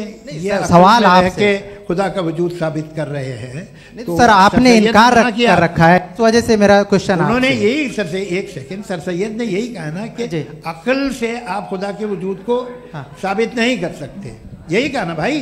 वो उन्होंने कहा कर सकते हैं और वो कर दिया गया आज। वो फोन तलाश करना या साबित करना अकल से ताल्लुक, अकल से नहीं हो सकता। अरे सवाल तो सुन लीजिए जी। अकल से नहीं हो सकता है, यही कहा ना आपने। अकल से हो सकता है। अरे वो यही कह रहे हैं भाई, आप बता रहे हो सकता है, वो तो कुछ और। आप अगर सर देखो नौजवान फोन ले लो, वो इतनी कमाल की यूनिवर्सिटी है। अरे भाई दे दो ना जरा, एक मिनट दे दो भाई, मेरी बात सुनो, माइक पे बोलो ताकि जो लाखों लोग देख रहे हैं। माइक दे दो ना। अरे देंगे ना माइक, तुम ठहरो तो। हाँ सर, मेरा सवाल ये था कि सर सैयद अलैहि रहमा का एक नज़रिया था अपना कि खुदा का जो वजूद है उसको अकल के दायरे में रह करके तलाश करना है, न कि पूरे तौर से इनकार कर देना है। ये उनका कॉन्सेप्ट था। लेकिन मेरा सवाल ये है कि आप इसको कैसे डिफाइन करते हैं, एक्सप्लेन कैसे करेंगे, मैं आपसे जानना चाहता हूँ, क्योंकि you are the product of Aligarh Muslim University. मुझे अकल के दायरे में रख के मैंने बहुत तलाश की, मुझे मिला नहीं। हाँ ये इधर वो चश्मा लगाए जो, हाँ उनको दे दीजिए। जी जी फटाफट पूछिए, बस 5 मिनट है, 5 मिनट में खत्म हो रहा है। हाँ अस्सलाम वालेकुम मुफ्ती साहब। एंड मेरा सवाल जावेद अख्तर साहब से। क्या नाम है आपका? अरे भैया सब मुझे पूछ रहे हो। फैज पूछिए फैज साहब। तो मेरा सवाल ये है कि अभी जो एथियस्ट है वो problem of evil argument use कर रहे हैं अगेंस्ट मुस्लिम्स, राइट? कि इस दुनिया में इतना सारा इविल है और अगेंस्ट मुस्लिम तो यहाँ अगेंस्ट थियस्ट। हाँ थोड़ा सा करेक्ट कर लीजिए भाई, पूरी मशक्कत ही इसी बात की थी कि किसी एक मजहब पे बात न टिके। जी तो बेसिकली ये आर्ग्यूमेंट ऐसा है कि इस दुनिया में इतना ज़्यादा ईवल एग्जिस्ट करता है और अगर एक ऑल गुड गॉड है तो वो रोकता क्यों नहीं है? लेकिन इस सवाल में एक हिडन अजम्पशन ये है कि इस दुनिया में ईवल एग्जिस्ट करता है। अब एथियस्ट ये कैसे ऑन्टोलॉजिकली प्रूव कर सकते हैं कि इस दुनिया में ईवल एग्जिस्ट करता है? मैं आपको बताता हूँ, थोड़ा सा समझा। नहीं सर, हम लोग इनको सुनिए। नहीं please don't do that. I want to explain ontologically. हम समझ गए सर, इनको अब जवाब देने दीजिए। अच्छा सवाल पूछ लो। मैं अभी तक क्या था वो मैं थोड़ा सा ऐड ऑन कर लेता हूँ। तुम गुरु, तो हम जब इसका राउंड 13 करेंगे ना तब तुमको स्टेज पे बिठाएंगे। जी तो हाँ जल्दी से। तो देखिए एथियज्म के हिसाब से सब कुछ रैंडमली बन गया है, सब कुछ एटम्स और मॉलिक्यूल्स है। एक पत्थर में और मुझ में सिर्फ इतना फर्क है कि हम लोग एटम्स और मॉलिक्यूल्स का अलग अलग रीअरेंजमेंट है। अब एक पत्थर को कोई इंसान तलवार से 2 टुकड़ों में काट दे या मुझे, according to atheism it is same. There is no evil and good according to atheism. जी अच्छा, फैज साहब का सवाल ये है कि हाँ कोशिश भी करते तो इससे गलत सवाल नहीं कर पाते। एक लाइफ फॉर्म है और लाइफ फॉर्म में फीलिंग्स हैं, मतलब लाइफ फॉर्म सुनता है, देखता है, टेस्ट कर सकता है, फील कर सकता है। तो उसकी जो ये जो क्वालिटी इस बबल में आ गई हैं वो जानवर में भी है, इंसान में भी है। तो जाहिर है कि उसे कोई तकलीफ पहुंचेगी, तो चूंकि उसके पास वो सेंसिटिविटी है तो मैं करेगा। पत्थर में वो सेंसिटिविटी नहीं है। तो ये क्या सवाल हुआ कि अगर पत्थर को काटा तो पत्थर को तकलीफ नहीं होती, तो आपको काटे तो आपको क्यों तकलीफ हो? बैठ जाइए। जी हाँ अगला सवाल। हाँ पूछे जी जावेद अख्तर साहब। अरे भैया सब आप लोग मुफ्ती साहब को छोड़ रहे हैं, तो मेरे ही पीछे पड़े हैं क्या? फिर चलो बोलो भाई। You asked how God can exist when children die in Gaza. Huh? You asked how God can exist when children die in Gaza, and you also mentioned the rise of atheism in Europe. But the same events also are leading many atheists and non-believers to turn towards faith. How do you interpret this contradiction, where suffering pushes some away from God, yet brings others closer to belief? आपको एक बात बताऊं, दुनिया perfect तो कहीं भी नहीं है, हर जगह कुछ खामियां हैं। बेटा एक मिनट आप ही को कहेंगे, देखो वो तो कुछ खामियां, कमज़ोरियां, खराबियां सब जगह है। लेकिन अगर देखोगे ईमानदारी से कि दुनिया सबसे ज़्यादा महज़ब कहाँ है, एक आम शहरी को कहाँ हुकूक हासिल हैं, वो बोल सकता है, अपनी मर्ज़ी से काम कर सकता है, अपनी मर्ज़ी से राय दे सकता है, हुकूमत के ख़िलाफ़ बोल सकता है, बरसर इक़्तिदार लोगों के बारे में बोल सकता है, सरमायादारों के ख़िलाफ़ बोल सकता है। तो आपको ये स्कैंडिनेवियन कंट्रीज़ में मिलेगा, वेस्टर्न यूरोप में मिलेगा। मैं नहीं कह रहा वो परफेक्ट है, बिल्कुल नहीं, वहाँ बहुत ख़राबियाँ भी हैं, परफेक्ट तो कोई। लेकिन जिन जिन मुल्कों में, लैटिन अमेरिका देखो, गल्फ़ देखो, वहाँ पर आपको ये ज़रूर है कि रेप नहीं होते होंगे। रेप की ज़रूरत क्या है भाई? उसको तो ख़रीद लो, घर में रखो, सड़क पर रेप करने की क्या ज़रूरत है? मगर सुनिए, मगर हकीकत ये है कि वहाँ शख्सी आज़ादी राय देने की, बोलने की नहीं है। जी ये एक आखिरी सवाल मुफ्ती साहब से। हाँ मैम, इनको माइक दीजिए। शुक्रिया। मेरा नाम मनीषा है, मैं हरियाणा से आई हूँ। मैं मुफ्ती साहब से एक बात पूछना चाहती हूँ। आप बार बार जावेद साहब को कॉन्ट्राडिक्ट तो कर रहे हैं कि आपने ये कहा, लेकिन आप भी अजम्पशंस के बेसिस पे बात कर रहे हैं। आपने खुदा के होने का कौन सा प्रूफ पेश किया है, खुदा की एग्जिस्टेंस का? अब इस सवाल को अलग रहने दीजिए, कौन एथीस्ट है कौन नहीं है। और दूसरी बात जो आपने एक छोटी सी कही थी कि ये फ्री विल का इस्तेमाल करता है इंसान अपनी, लेकिन इस फ्री विल का इस्तेमाल में मतलब खुदा ने ये दे दी सबको ये इजाज़त कि वो कितना घिनौनापन और कितने ज़्यादा खराब से खराब तरीके इस्तेमाल कर सकता है। जब आप सुनते जी, आप फ्री विल को मानती है ना, या अब कहती है कि फ्री विल नहीं है ना, मानती है ना?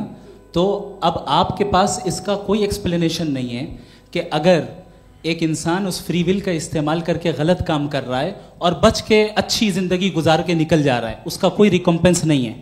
हमारे वर्ल्ड व्यू में जो इंसान गलत काम कर रहा है उसको भी रिकम्पेंस यानी उसका बुरा बदला मिलना है, और जो सही काम कर रहा है उसको सही बदला मिलना है। लिहाजा जो फ्री विल है वो इस तरीके से है कि एक लिमिटेड टाइम तक खुदा ने मोहलत दी है। ऐसा नहीं कि छूट दे दी, जो करना है करते रहो हमेशा। वक्त आएगा जब एग्जाम का टाइम खत्म होगा तब रिजल्ट आएगा, दौराने एग्जाम जबरदस्ती आपको नहीं बताया जाएगा। अरे भाई एक सेकंड, जी सवाल मुफ्ती साहब से मेरा, मुफ्ती साहब से जी, रुक जाइए, आपसे फोन, आप इसके बाद आपसे माइक, बोलिए। मैं मुफ्ती साहब एक ही सवाल करता हूँ कि अगर जो हो रहा है फ्री विल से हो रहा है और एक दिन बरोज़ क़यामत इंसाफ होगा मैशर में वगैरह वगैरह, तो दुआ क्यों मांगते हैं लोग? दुआ मांगते हैं इसके मतलब है अभी भी उसने ये डिपार्टमेंट रखा है कि मैं रोज़मर्रा की ज़िंदगी में बिल्कुल बिल्कुल ही कैन। तो तुम कैन हो, तुम मुझे नौकरी दिला देते हो, मेरे बेटे को ग्रीन कार्ड दिला देते हो, और 45,000 बच्चे मरते उन्हें रोकते नहीं हो। नहीं तो क्या आप ये कह रहे हैं कि इस दुनिया में जालिमों को कभी पकड़ ही नहीं होती है? अरे जो भी पकड़ होगी वो बच्चे रोते हैं। बिल्कुल, देखिए मैंने अपने ओपनिंग स्टेटमेंट में यही कहा था कि जनाब जावेद साहब सिर्फ इमोशनल आर्गुमेंट देंगे। This is an emotional argument. ये छोटे मोटे इसके पीछे का रीजन मैंने बताया क्या है, देखिए मैं इसके पीछे का रीजन क्या है मैंने बताया। मंच से आप लोगों को सज्जनों इसलिए कह रहा हूं ताकि थोड़ा सा आपके कॉन्शियंस पे जोर रहे कि आपको ऑर्डर बचा के रखना है। वक्त तय हुआ था, ये वक्त पूरा हुआ, आपने इतने धैर्यपूर्वक सुना, मैं आप सबका बहुत बहुत शुक्रगुजार हूं। यदि इन दोनों विद्वानों की इच्छा होगी तो कभी हम इस बातचीत का राउंड 2, राउंड 3, यही तो देखिए खूबी है इंसान की कि बहस मुबाहसे में वो पड़ा रहता है। आप लोगों ने बड़े धैर्य का परिचय दिया, बहुत बहुत शुक्रिया। इसी के साथ ये बातचीत यहाँ पे समाप्त होती है। मैं एक बात बता दूं, ये सारी बहस हो गई, अब मुफ्ती साहब और बड़े मुफ्ती साहब इन साथ के साथ मैं खाना खाने वाला हूँ।